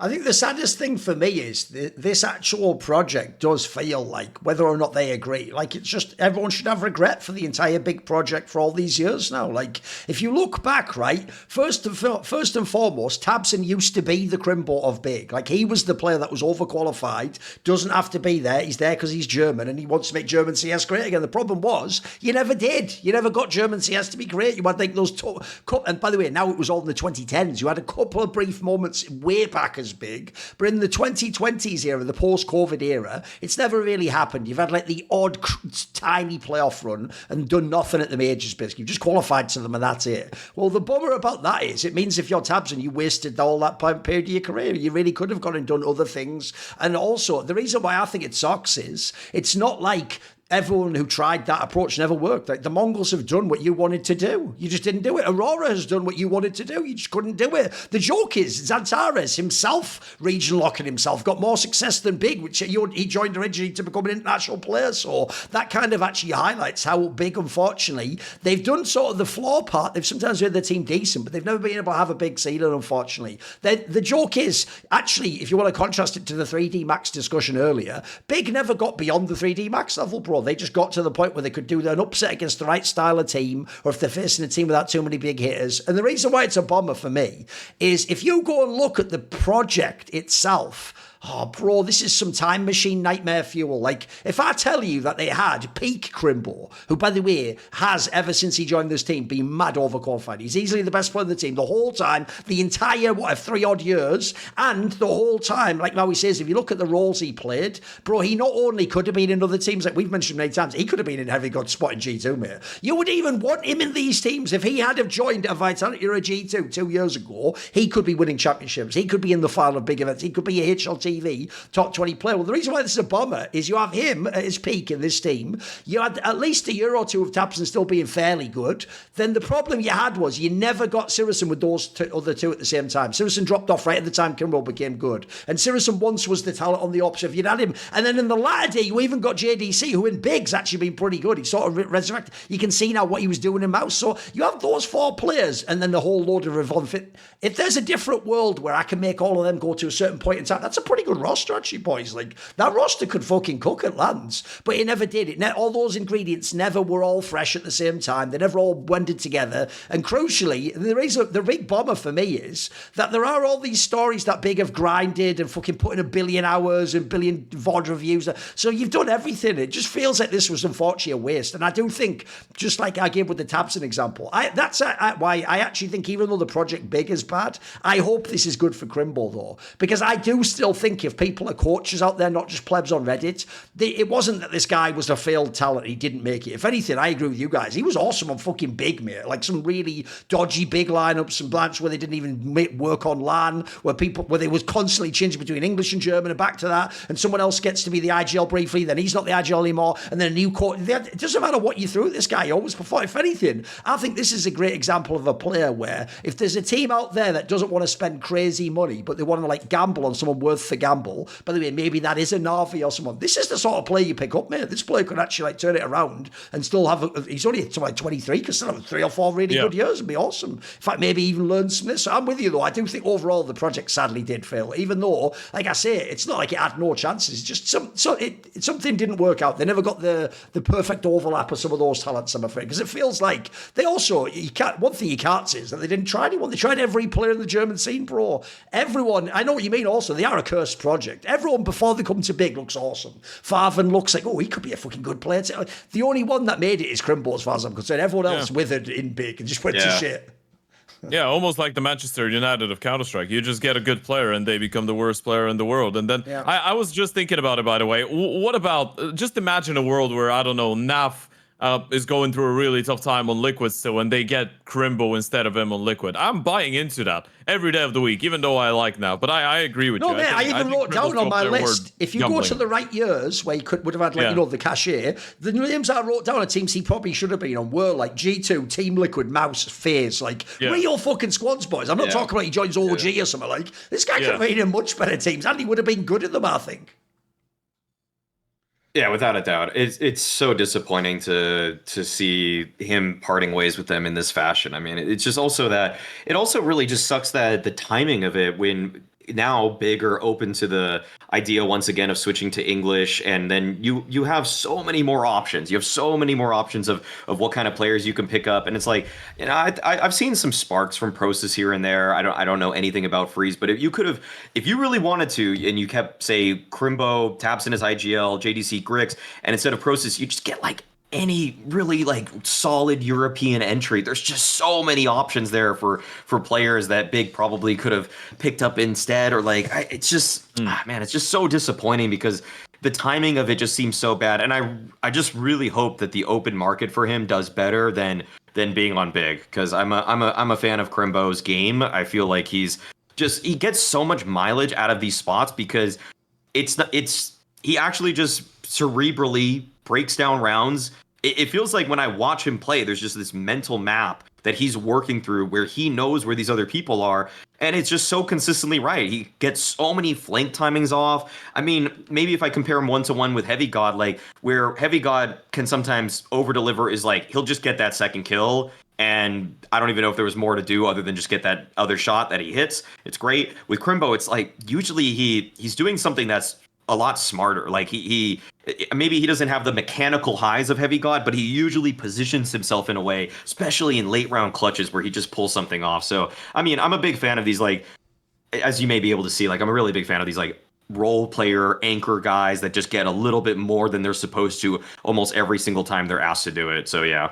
Yeah. You know what's the fun part about that Freeze addition? I'm just gonna add that real quick because I forgot to mention. Freeze is an in-game leader that has played rotation spots in a lot of his career as well. He was playing on alternate attacks. He was on Big Academy as well for a second. So now you're ejecting a support guy, an anchor player, to add in another in-game leader that requires some space to operate, which tabseN already was. You have JDC, who used to be an anchor before, but now is a star player. You have Process, who, for me, is just going to be the bitch of the team from here on out, because I don't see another way that this team works. And then you get an Oper that got benched from Heroic because he didn't want to be a supportive Oper.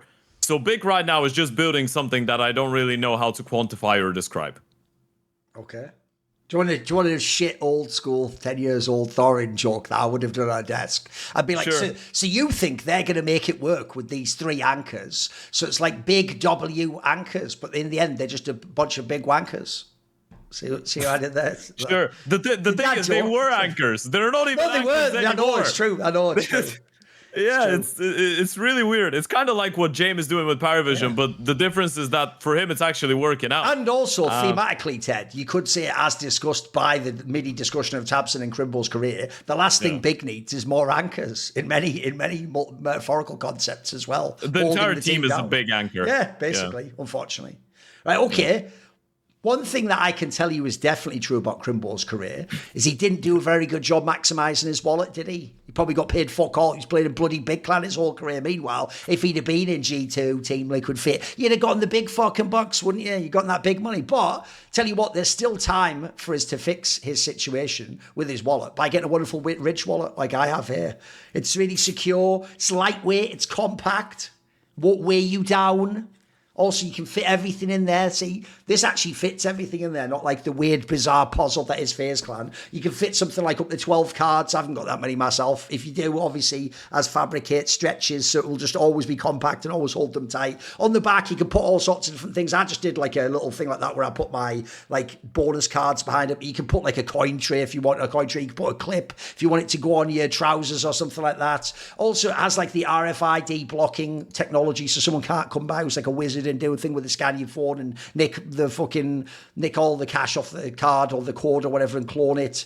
It's got all the awesome shit, like it has a 99-day risk-free trial, so you can see if you like it or not. It has a lifetime warranty because they're so confident, super sturdy, it will last forever basically.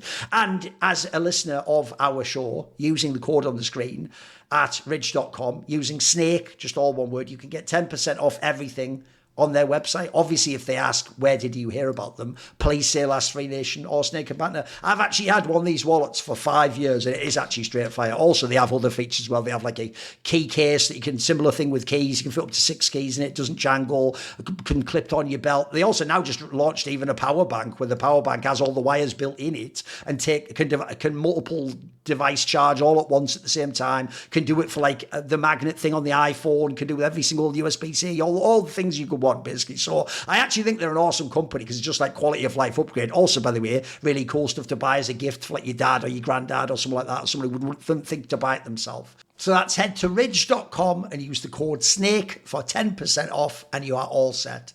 Okay, let us move into the final section of the show, aka where all of Maui's takes begin until he crowbars them into good and bad. So they all start as ugly points, don't they? By the way, the real reason why ugly is the best section is because most things in life, crazy idea, aren't really black and white. They aren't just purely good or purely bad. Some of them, you might say in Eastern philosophy, they sort of got like a symbol for this. Some of them are like, certain parts of the bad can contain parts of good within it and vice versa. Sure. And maybe there's even a line between. So you get what I'm saying without going too metaphysical here. So here's the question, Ted. What at the moment for you is ugly? I think the way that Fnatic have been managing their lineup has been pretty ugly lately. I'm not gonna lie to you. I am. Oh shit! Wait, I didn't do my bad point. I've just realised. Oh sure. Oh right. Yeah. Okay. Yeah, actually, wait there a second. The problem was, I've just realised as well. It's a good job you actually said that though, because mine was going to be the same point. So I'll change mine and I'll leave yours as the same ugly point, Ted. Right. Let me think. What should I pick as my bad then? All right, I'll tell you what I'll put as my bad, actually. I think this is a pretty good one to have, 'cause I haven't heard anyone have this discussion. Bro, am I missing something? At this last tournament, Pro League, did everyone else really just bail on the drama? Because I thought the second that Spirit lost to FaZe, the whole thing would fire up. Like, whoa, was this Tenir move the right move? Should they have benched on ticks? What's going on? Spirit was supposed to be wrong. Because I'm pretty sure everyone was in the same boat as me. We all thought this was like a slam dunk move. You had the Tenir guy. He's a fucking great player, by the way. He even looks, if you look at rolls, like he's going to bring exactly what they lacked, a little bit of late round T-side impact on Spirit. So you think with him and Donk on both ends of it, that's like some fucking, back in the day we have like Spinks and Flames on the same team. Like they're going to get it done, mate. Like they got the bandwidth to operate. So I'm just going to say my bad point will be how Spirit's outing was initially. Like they not only looked a bit kind of just all right, they didn't look like, I thought this team could hit the ground running and just win all the tournaments, mate. But also, of all the teams to lose to, you lost to like Frankenstein FaZe that didn't even want to have that roster in the tournament. So like, I think that's fucking nuts. So what do you think about that, Ted? What do you think of the outing of Spirit initially? Because I had very high expectations, man. I thought this might be the number one team. So I'm glad you make the yin and yang reference, because inside of my head and inside of my heart, there is a battle between me wanting to be reasonable and actually excuse them for that and say that this was they had all the right circumstances to lose or all the wrong circumstances to win in that tournament. Essentially, is the fact that you're going into this event with Zwei now transitioning to being a lot more aggressive because they want to put Tenir in some of those lurk positions. So Zwei is, again, even though he's been there for 3 or 4 months, and I don't want to be one of the people that keeps on giving the excuse of he needs more time, but he is changing roles constantly on this team. So I think he does deserve a little bit more time, and they're still trying to find the right formula. And also, they are playing against Frankenstein FaZe, but I feel like this is the most dangerous that FaZe could be, right? When they have the immaculate vibes, and Rain is still there, and they're having fun, and they've won 3 or 4 best of 3s in a row. This is the worst team that you could be playing against when Twist is popping off as well. So there's that perspective, and then there's the other perspective where I completely agree with you, and I feel like, holy shit, I at least thought they should have been winning a map. At least thought they should have been able to make it a little bit closer, because it wasn't the fact that they lost to FaZe, it was the fashion in which they lost to FaZe, right? Because if you lose that best of 3 against FaZe Clan and it goes all 3 maps and it's a close game, then you can start pointing out at some of the role changes and say maybe they need some more time. The fact that they got completely blown out of the water for me was a little bit concerning. And still, I would say that as much as it was disappointing, I believe that I will be even more disappointed if after now, because now I think they have a couple of weeks of inactivity, right? So they will have the opportunity to go through a boot camp and see how things are going. I would still feel like the serious test, the real test, is going to be the last couple of events of the year, including the Major for Spirit. But I do still think that signing Tenir was a slam dunk. Now, there is probably a point to be made about whether you could combine Tenir and Donk in a better way with some other players on the lineup, right? But in the end of the day, just the signing of Tenir going into this team to combine with Donk, I think it was a really good move, especially with Shiro, considering that for whatever reason, he's still been one of the best openers in the world and people are just not talking about it. He's still incredibly solid. I still think this team is going to be good, but there is something concerning about whether I think they knew that they wanted to bring Tenir in the moment that they were making the Zwei sign up. So for me, it's just a little bit confusing to follow the line of time with Spirit and be sure that this is exactly the lineup that they wanted to end with, if that makes any sense. Spirit are... I mean, the Pro League showing was extremely disappointing for them. The way that they crashed out versus FaZe was just like, I mean, as we see following it, the FaZe that they lost to are kind of just band-aided together by friendship. Like it's not even a great team that they lost to. It's just sure, maybe. I mean, I think Rain's better than jcobbb. So the version of FaZe that was at Pro League is better than the version of FaZe that was at CAC, but not by a massive margin. Not by a margin that should have left Spirit just battered in the fashion that they were. Yeah, I know that stuff has to some stuff probably is still being ironed out with the inclusion of Tenir, with Zwei having to swap some stuff.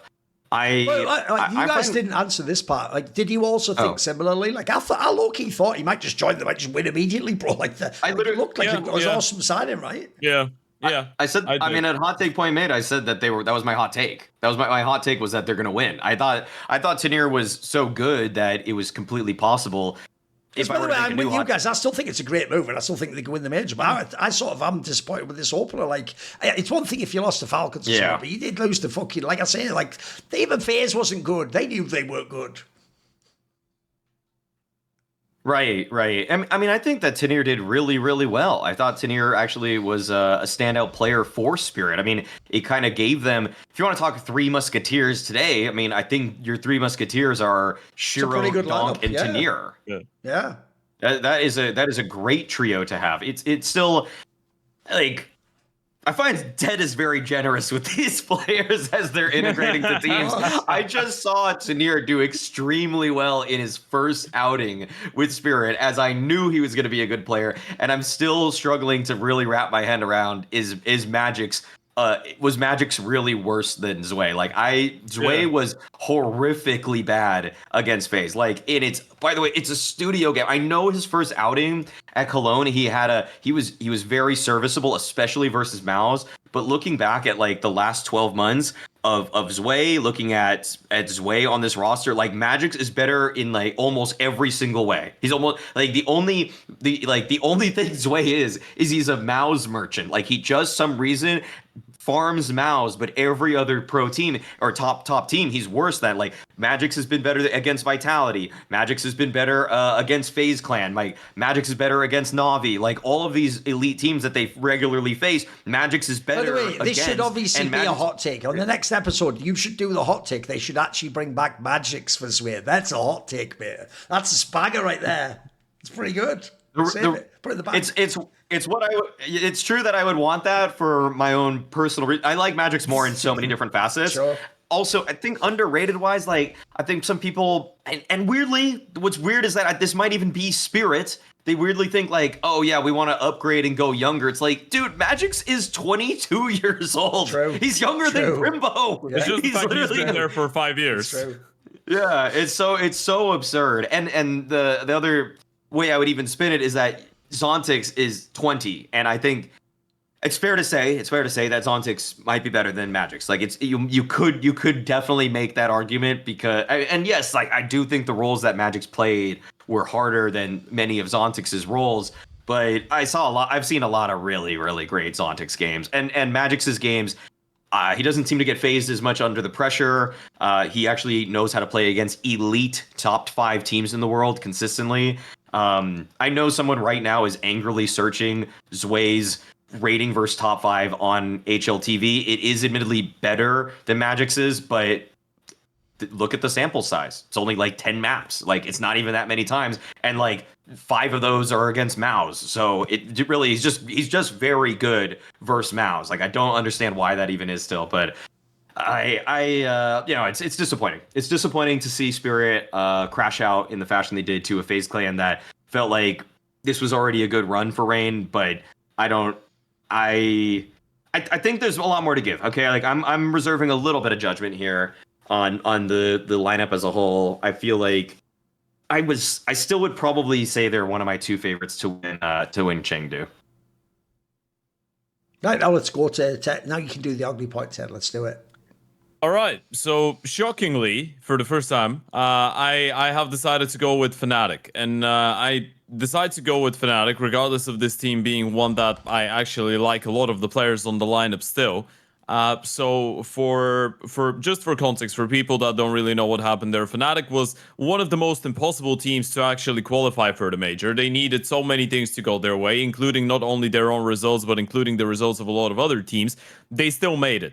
They got the final spot. Everything that was going on in ESL Pro League simultaneously with them winning Fragadelphia went like it was supposed to. They beat Metasport, they beat Big, they beat OG, and they beat Nine in a really close grand final. It was a best of 5, a 3-2 fashion, and they were down 1-2 map. So the reason I decided to go with Fnatic is because they qualify for this event, and literally a couple days were for the major. And a couple of days after they qualify for the major, they bench Cypher, who they signed 2 months ago, who did help the team inevitably make the major eventually. And they bench him in favor of jcobbb, who did play with them at Philadelphia, which is the tournament that helped them qualify, but he played there as a stand-in instead of Krims, who had visa issues. And then they come back home, they remove Cypher from the lineup, and a couple of days later, Fear goes out and says, we haven't yet decided what five-man lineup we're going to fill in for the major. We'll decide that closer to the event. So now they have a 6-man lineup, and they don't really know if they're going to be playing with Cypher, they don't know if they're going to be playing with jcobbb, they don't know if they're going to be playing with Krims. For me, this is a complete mess. Fnatic throughout I want to say the last half a year, I felt like there was a clear direction in what way they wanted to go. Obviously, the fact that they lose Mattis to G2 in the summer was out of their control, and you can't really fault them for it. I feel like the addition of Fear at the start of the year was good. The addition of Jambo was really good as the opener. And even now with jcobbb, because jcobbb is, for people that don't know, he was one of those original members of Passion UA as well. So he was a teammate of Fear and Jambo in that lineup.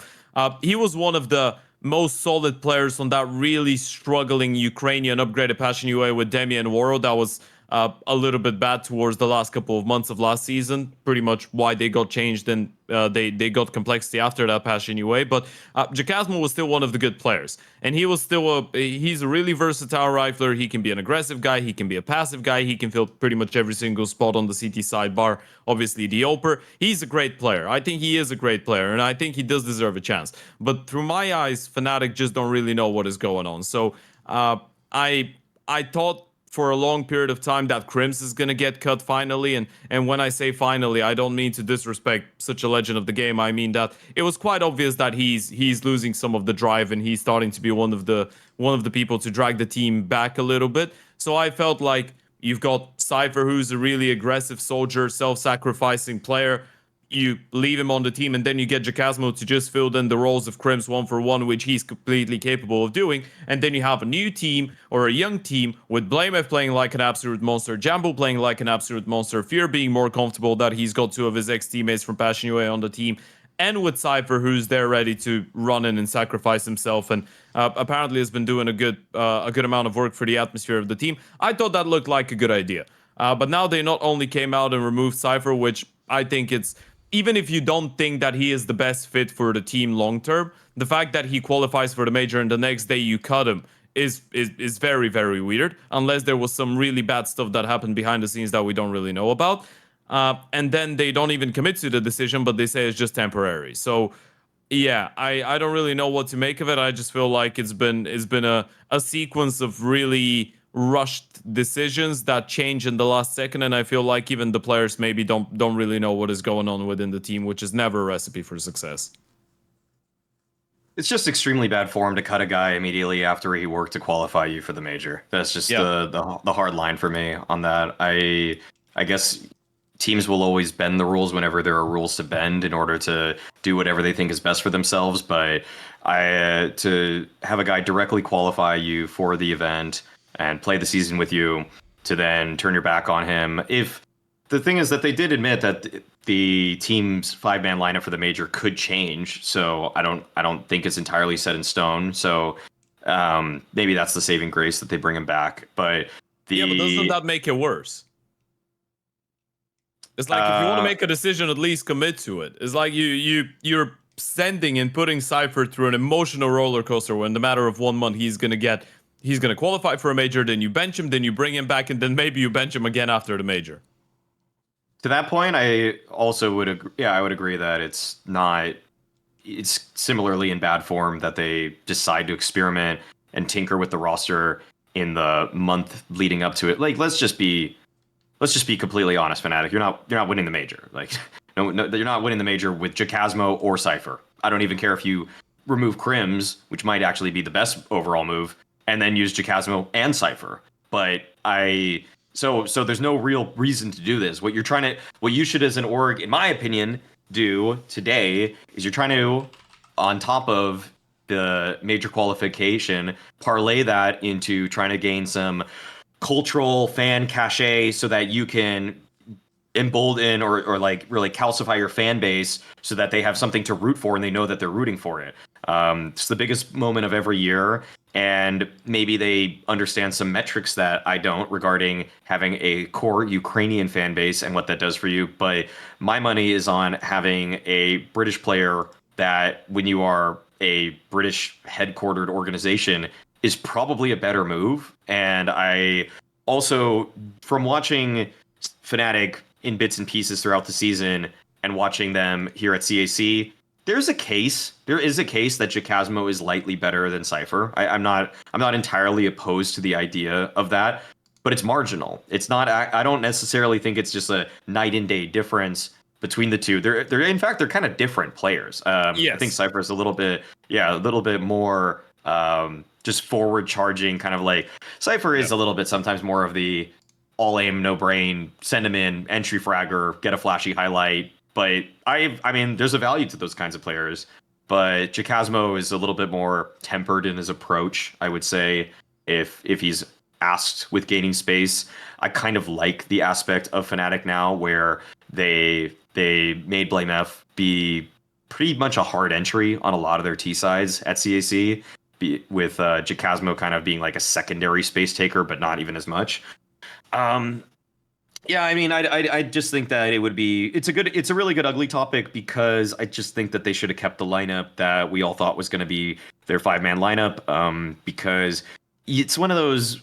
I feel like they didn't weigh the PR consequences of cutting Cypher in this way, and I'll celebrate Vitality for, after winning the major with Dupree, cutting Dupree to look forward to the future with Flamesy, because it's future-proofing you, and you kind of recognize that was probably the last great run that you're going to have with them.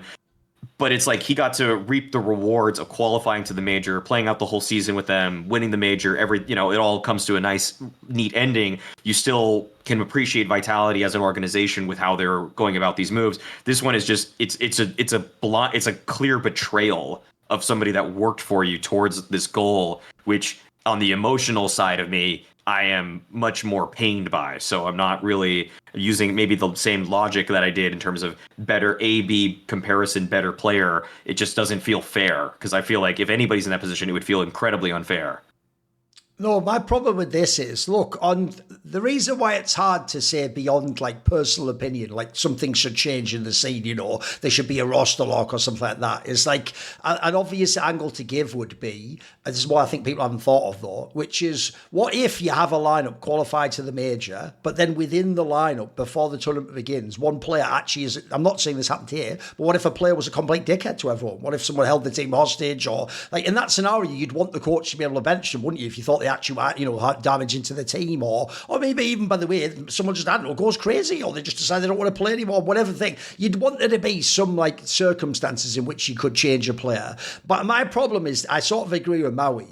Unless you're literally making a change, like, believe it or not, Donks actually agreed to join Fnatic, and now suddenly we could actually, like, fucking, go to the finals.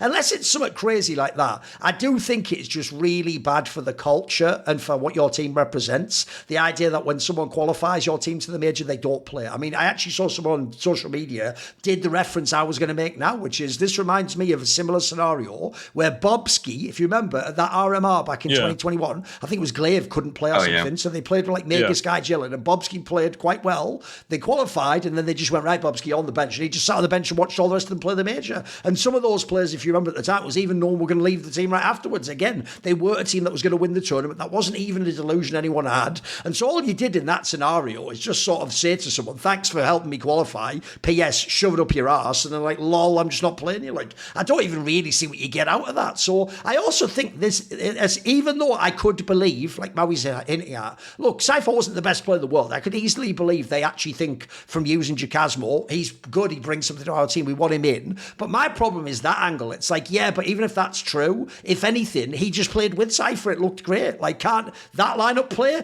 I would feel a lot emotionally better if you just said, right, sorry, Crims, you couldn't qualify at the end of the major, so jcosmo plays in your spot, then here's what we do. Then after the major, we're going to figure out what the real 5-man lineup is. Maybe Cypher will go in and out, we'll see at that point. But basically, because of the circumstances, as a reward for everyone who helped us qualify, we'll just play with that roster and then we'll figure it out. In fact, I even think people don't make it explicit, but isn't that part of why people feel bad about this situation? Because there is this very weird thing where you will notice Fnatic have gone out of their way to never address what Crim's problem is attending these events. And that whole thing, people go, can he not go to America? I looked it up. As far as I can tell, the last time he went to America was in 2019 before COVID. It was like an ECS in Arlington, Texas. So he hasn't been there in the 2020s. So if indeed there is any sort of a visa issue for Crims going to America, that also makes this move kind of wild. Because if people don't know, British people don't just have the visa waiver program, the ESTA, you can just go. Like, so the idea that you might have like benched this guy, you might be going to a real land that still contains Crims. First of all, he's not that good a player anymore. And then secondly, if this is real, I can't know it if it is, because it's complete radio silence. Like, they just refuse to address it, which, by the way, I find quite conspicuous.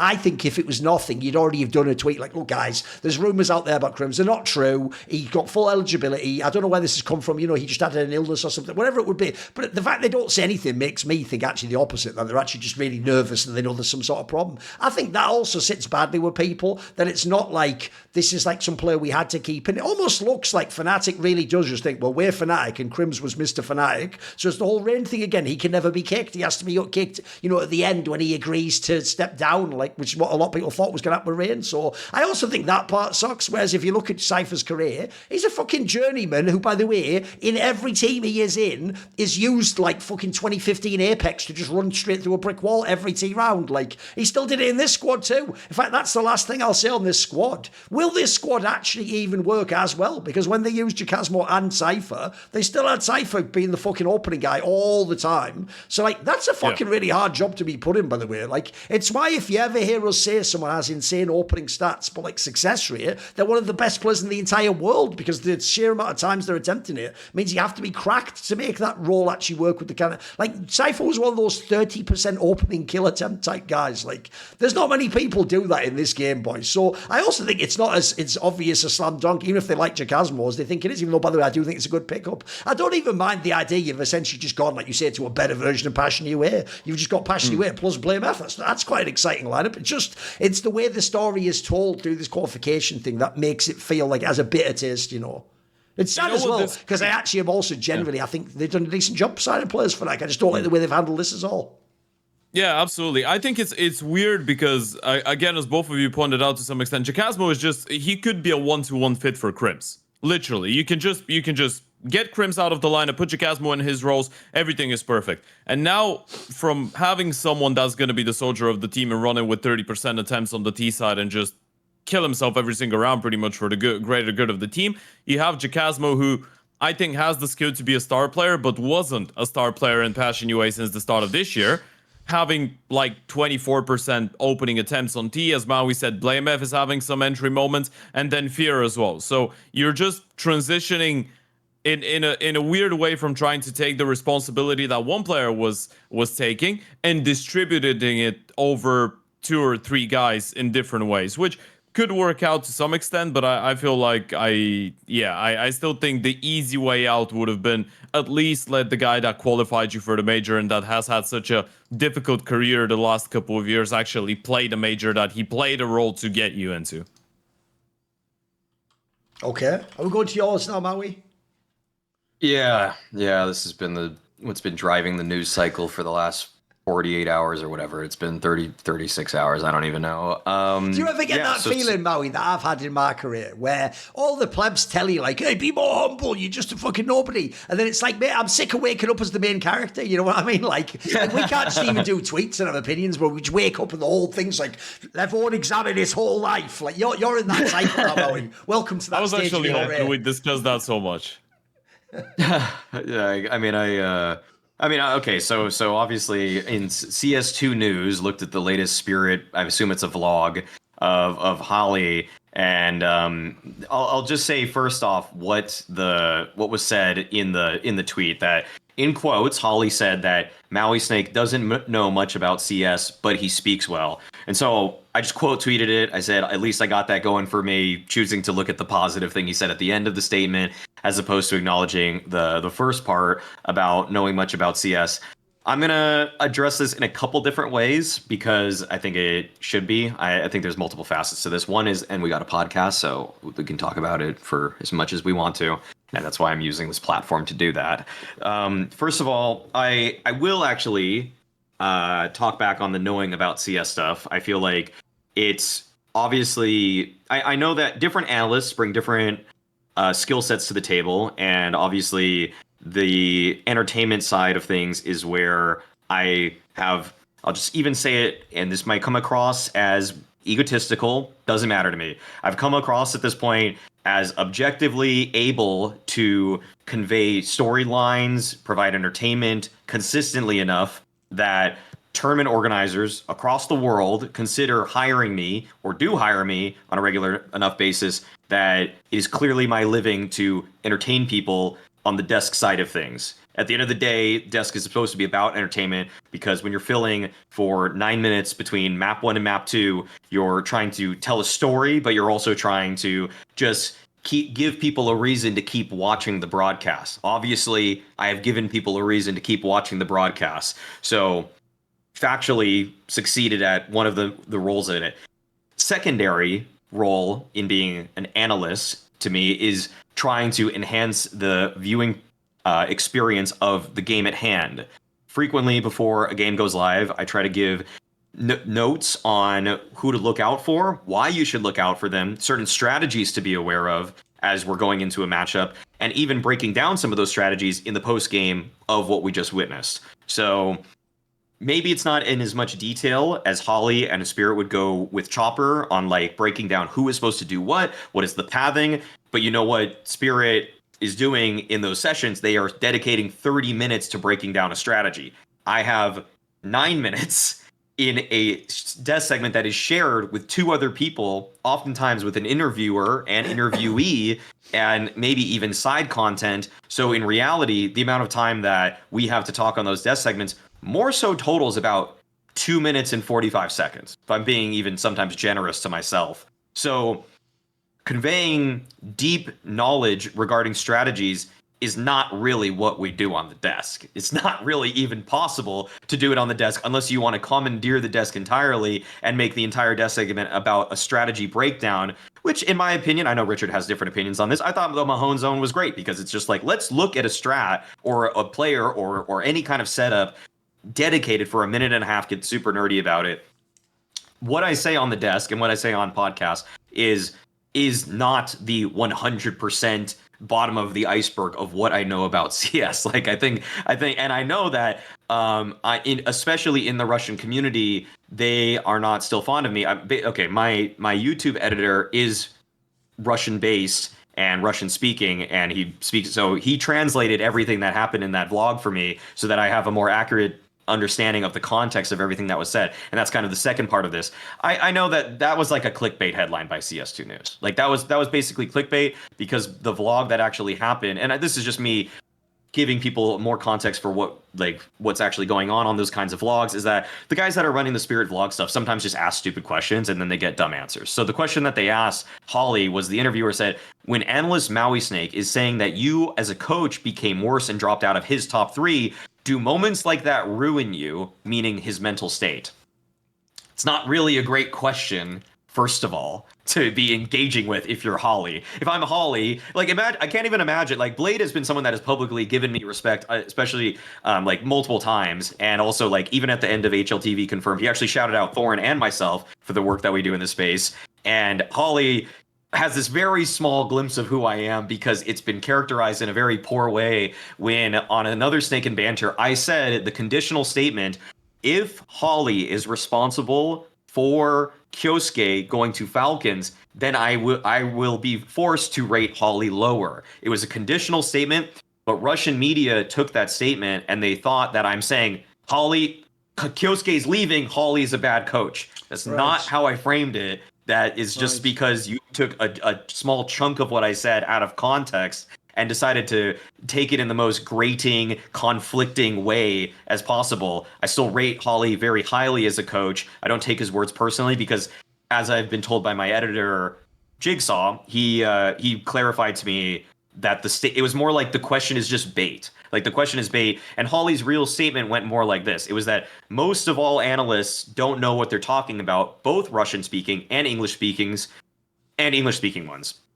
And what he said when he said he doesn't, I don't know much about CS, but I speak well, in context of like Russian speaking, he said that more so means like you're well spoken. So he actually acknowledges that I'm well spoken, but I don't know as much about CS as like professional players and coaches. And I will still say, even after all that, I don't claim to know as much as the coaches do about all the intricacies of the strats. I don't claim to know, like, I don't have an encyclopedic knowledge of every single smoke thrown at all the time. I do go in the demos. I do still play at a decently high level. I played at a decently high level. I don't even usually push that. Like, I usually try to just make it so that my broadcast work speaks for itself before I have to like pull out the credentials, because I understand that what I accomplished in Counter-Strike as a player was never even anything remotely close, but it's still one of those kind of arguments where I already know, like, the semi-pro career I had is still better than like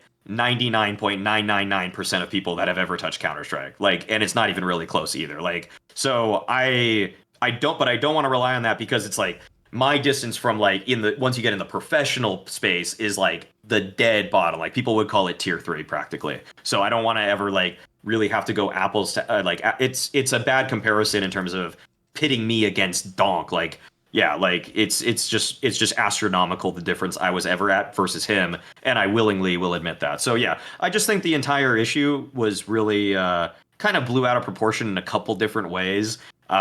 Most of all, I actually found it kind of refreshing that some of the Reddit comments were pretty positive about it. I'll make my own YouTube video on the entire topic, but I think that it's kind of ugly just because CS2 News, who I've actually heard as an entity, has switched ownership in terms of like, it was like one guy that was pretty tapped into the Russian space was running it at first, and then some people bought that from him, and now they just run it, and that's why they released like a blackface Donk Photoshop on their Telegram. You know, it's just like, I don't know if you saw that on Twitter, but like, yeah, that was just one of those examples of Eastern European humor not understanding what a modern American cultural norms are. Just no, hold on. There isn't such humor in Bulgarian Counter-Strike. That's not an Eastern European thing. This is a completely Russian thing. I'm letting those guys have it.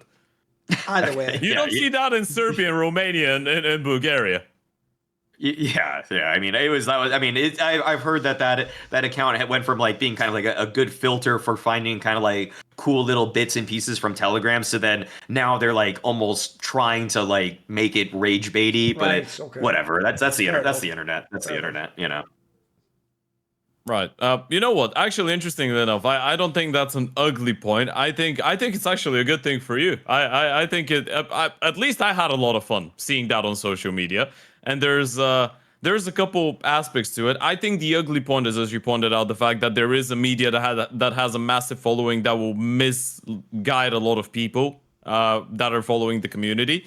But if anything, I think it's always been difficult to establish a good connection between broadcast talent and coaches and players, in terms of both of them recognizing that their jobs are different. And for example, when a coach comes out and says a broadcast talent doesn't know shit about the game, well, yeah, his job is not to study your team 24/7, which is your job, right? It's different things. So again, as you pointed out, when I read what Hally said, and first of all, I didn't trust the translation provided by CS2 News either. So when I saw, but he knows how to speak well, it was like, okay, so he either says that you're really convincing when you're talking when you're saying whatever you're saying, or that you're well spoken and you're sometimes making some good points, but you don't know the game in detail. I think that's completely fine. Like, if a coach or an analyst comes out and says you don't know the game in detail, let's remember the details for them mean a completely different thing that the details mean to normal people that watch the game, even if those normal people are pundits and broadcast talent, right? Again, anyone that's played Counter-Strike to an even semi-pro level knows how massive the jump is between even semi-pro and the higher level. So the jump between a broadcast talent and the amount of information and intel that you need to have on, let's say, someone like me who's working tier 2 Counter-Strike primarily, like 30, 40, 50 teams. Of course, I'm not going to know all the details about team spirit or about a lot of the teams. Like, sometimes you might have deep knowledge on a team if you've worked let's say 5 events in a row where that team plays and you've prepared really well. But I think it's just in general, just a fun thing. I had fun seeing how people react to it on social media, but yeah, I'm pretty sure that hally recognizes that. I'm pretty sure that he understands, and as you pointed out, it's just a weird setup with the question that they've asked him. Like, what are you expected to say? It's like someone coming to you and being like, well, Ted said that you're very bad at, I don't know, Tetris. What do you think? And you're a professional Tetris player, and you're going to be like, well, screw this guy. Of course, if he said that, I don't like him. So it's just the question that sets it up for a negative reaction. But the topic of how much broadcast talent know about Counter-Strike, I think, is a really interesting one. But it's not really an ugly topic. I mean, what I think's just whack about this is, like, first of all, it's even the phrasing. Again, that's why I wonder about the translation. It's a very different statement to say this analyst doesn't know private things about our team and how we operate, and say, you know nothing about the game, which is like a fan way of saying it. Remember, everyone knows the classic refrain of the dimwit on HLTV. It's not like, oh, wow, this person who I used to respect and enjoy, I don't like a recent statement. No, they always say, I've lost all respect. And it's like, what? Every time, all respect. It's every single time you don't like one thing, respect goes to zero, does it? So essentially at that point, you're as bad as a murderer. Fucking give me a break. Like, you know, already that feels like this is the coach equivalent of that. It's not just like, hey, listen, analysts don't know the particulars about our team, so they might be wrong. No, it's like, you don't really know anything about this game, do you? Because, by the way, I'll tell you what's really fucked up about that. That's not even just like a diss. You're essentially saying Maui's like developmentally incapable of ever understanding a video game. Like, by your logic, no matter how many hours he puts in, by the way, he literally went to Columbia University, you fucking dunce,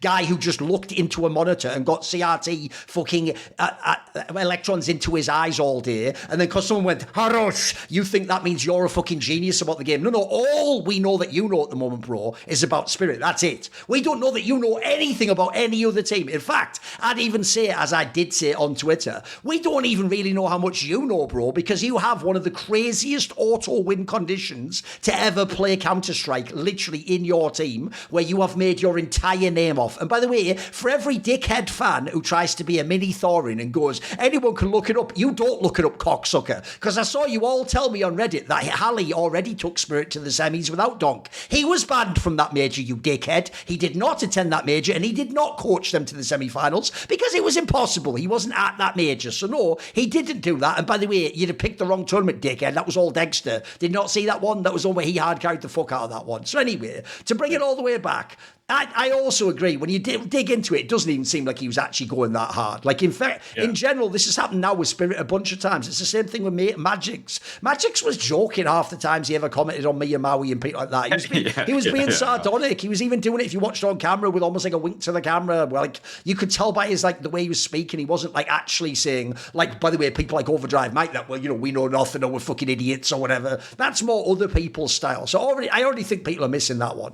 Then there's the whole thing of, like, there's a few different angles to this. First of all, even if hally had said this to be salty, it is, assuming this is like some documentary or vlog footage, so it's basically something within the team, largely for the team and their supporters. It's also a fine statement to make, by the way. I think it's a pretty classic tactic. If anyone's ever seen an NFL locker room, one of the most classic tactics you use for your team goes like this: us versus them. They don't understand us. They think this and that about us. They don't know what we're really like in practice, who we are, you know, what we're made of, and we're going to show them and prove them wrong. That's a classic tactic. That's actually quite a good framing technique as a coach, to essentially say, don't worry about anyone outside of this room. Everyone inside this room knows more than them. Like, that's just a classic thing to say. So I also think the setting here is, notice, it wasn't hally tweets. I don't even know has a Twitter account, by the way. Hally tweets, Mauisnake, at Mauisnake, you know nothing about the game, but you speak well. That would be a very different statement to make, in my opinion, because of the audience you intend it for. And then I'd just say this, as a little, because I've had this happen to myself many times. In fact, the joke would be, I've even had it happen with people like Legia, who years later became friends of mine and wanted to do shows literally talking about the motherfucking game, but it just took them a while to get like beyond the personality and the persona, and that's what was triggering them. And one thing I can tell you, I'll give any coach out there who agrees, like, oh, every analyst doesn't know what they're bloody talking about, I'll give you a bit of food for thought.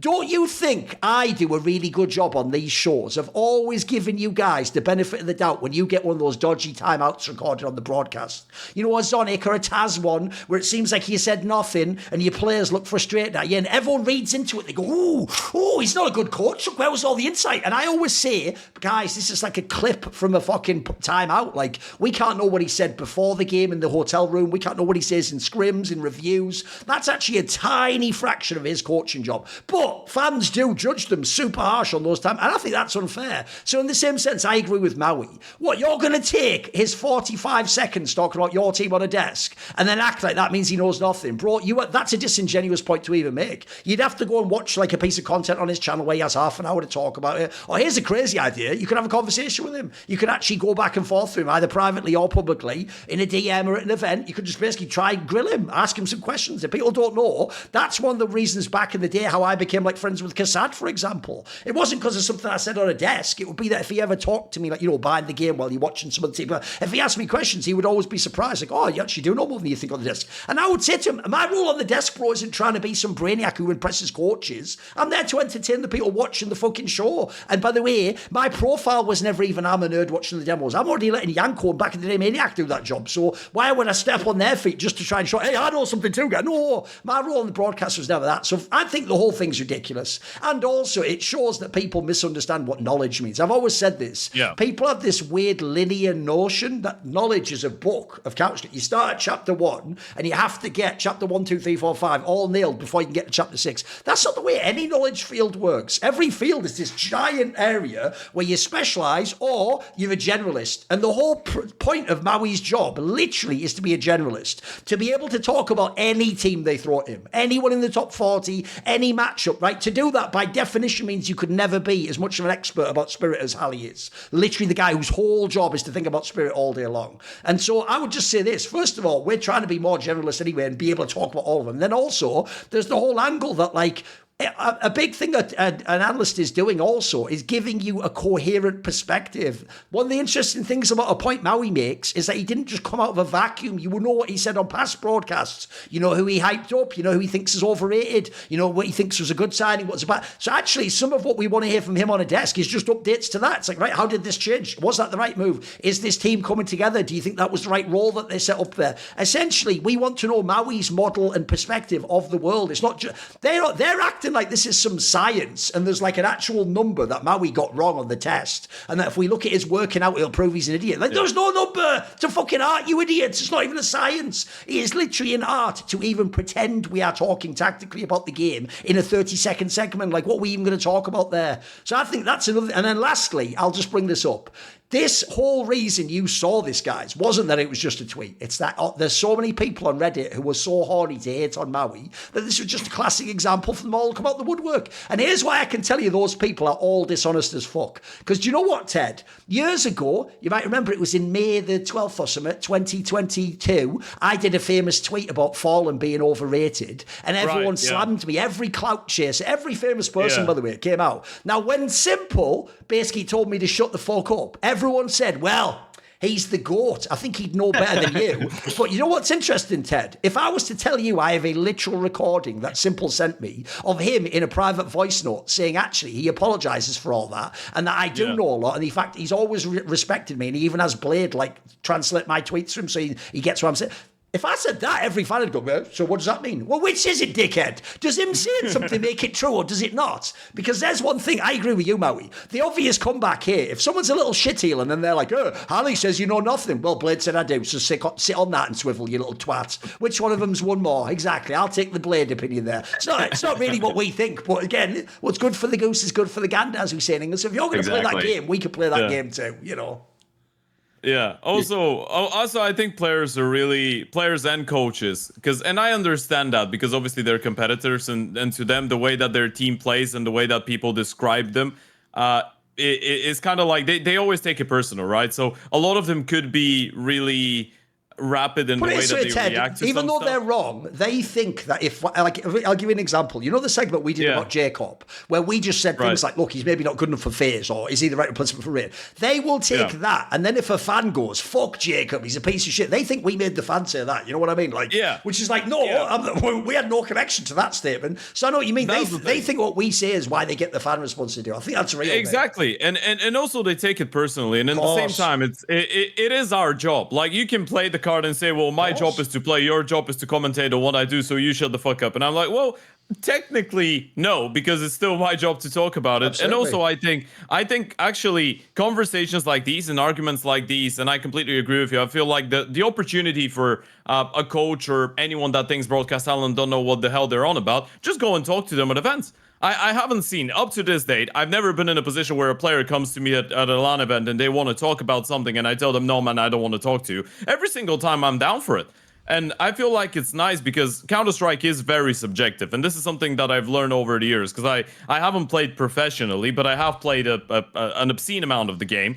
And I have played with a lot of the Bulgarian players, which I'm not going to go into detail with because we know about the reputation. But the one thing that I've learned about, or that those years have taught me, is the fact that Counter-Strike is a subjective game. The moment that you get some level of base, that shows you that someone knows the game, but your specific knowledge on a certain team or a certain meta doesn't really reflect on the fact that you know or you don't know Counter-Strike. Like, I can be a complete noob, but I can know 50 executes that tier 1 teams are doing right now in the last 2 months by heart. But then in the same time, someone that is a legend of the game and has a really good base knowledge of how Counter-Strike works and what are the things needed for a team to succeed and what are the proper reactions and how communication works, could be outside of meta. I could know a lot more nades than him. He could come and he still knows Counter-Strike more than me. So it is very subjective when you say someone knows or they don't know Counter-Strike. You need to really, you need to contextualize when you're making a statement like this. But yeah, I do think it is entertaining to have those conversations. Imagine one day we have a desk at, I don't know, some kind of an event like a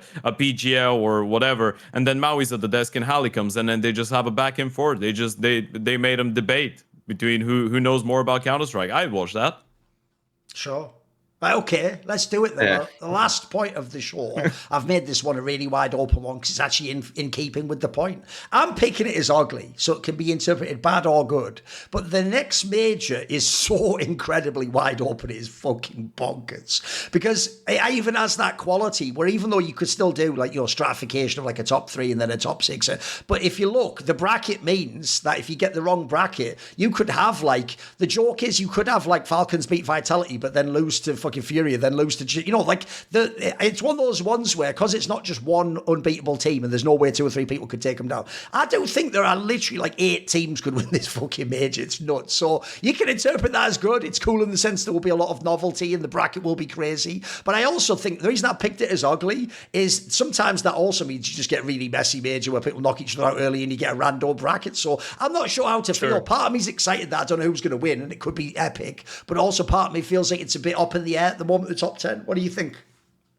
Ooh, I'd say that this is that type of a major that you're really excited about because you don't, well, people in general will be really excited about because they're like, well, I see 10 teams maybe that could make a run into the playoffs. Obviously, not all of them can win the event, but a lot of the top 10 teams could make it into the playoffs. But in the same time, it is that type of an open major that someone eventually will go to the point where we are praying that the underdogs start losing, right? Because I feel like it is really open for upsets. As much as I think actually me and you had that conversation as well like a month ago at the show we did.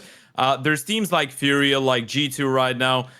Maybe, I don't know, if Liquid stabilize a little bit, FaZe Clan in the state that there are, 3D Max, all of those teams you could easily imagine making it into the playoffs of the major, but you could easily imagine being eliminated from stage 2 of the major if that makes any sense. And I feel like this is equally making it exciting and a little bit terrifying because in the end of the day, it is the first Star Ladder major in such a long time. It's going to be in Budapest, which is a beautiful city. And the arena I checked out was really nice. And you have Vitality now winning an event. You have a couple other teams playing well. You want to have stacked playoffs. You want to have stacked playoffs with some of the best teams. So yeah, I think it's going to be really messy. I really do believe so. And I feel like the lack of consistency coming in from teams like G2 and Furia, for example, that I think are great. I actually love them. I can still see them lose to Legacy even nowadays. I feel like this is the terrifying and ugly part of it all, because eventually we might get that occasional underdog that makes a really deep run, which usually I'm a fan of.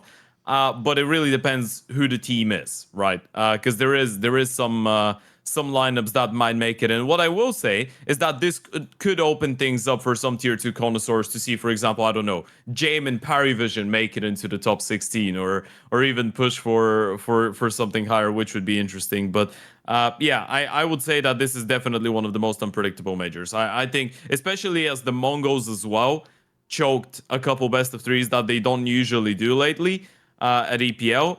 I feel like it's a lot more open, and the only teams that I trust right now, well, the only team that I trust right now to a really high level is actually Vitality, not to lose to anyone that they're not expected to, and maybe Mouse to some extent, but everybody else I feel like can beat anyone and lose to anyone. The case is building that this will be the highest quality CS we ever have in a major.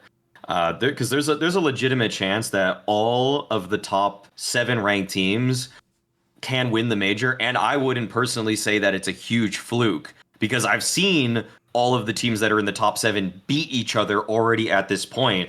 And the reason I say that the quality of CS is really high, or shaping up to be incredibly high, is that because sometimes the framing of these kinds of these eras that we're in are more on the Richard Lewis side of saying that, oh, the quality of CS is so bad, the results are random. I'm gonna just say outright, like, Vitality is playing probably 5 to 10% worse than they were when they were building the case of being the best Counter-Strike team of all time. They have only slightly slipped from what was an era-defining, CS2-defining span of 5 months. They are just a little bit worse, and everybody is nipping at their heels, even beating them occasionally. So to see all of those teams, 1 through 7, have a chance has me just simply excited. I know you put it as an ugly point. I'm extremely excited about the prospect of all of those teams making it. I am kind of actually intentionally cutting it off at number 7. So the top 7 teams on HLTV today: Vitality, Mongols, Maus, Falcons, Spirit, Furia, G2. I've seen all of them win stuff. I've seen all of them go have deep runs at tournaments. And really, I do cut it off around Aurora. Anything beneath G2 is just a fluke for me, because I've just seen them all do it. I've seen them all beat each other at that point. Aurora, and beneath that, like Navi. Then you're getting to like 3D Max. It's like, yeah, they're good teams, and they're underdogs for this major. Still very good teams. Like still really good Counter-Strike being played in the 8 to 10 range. If we have any assembly of those of what we have in the current HLTV today, 1 through 10 in the playoffs, like let's say we get 7 out of those 10. That is a fire playoff bracket, and I will be like, every single match is just edge of the seats. I don't know who's gonna win. Sure, there's a favorite that I could write on paper is likely to win, but if I see a result go one way or the other, I'm not going to be scratching my head or left disappointed, because I know that one team earned it over the other.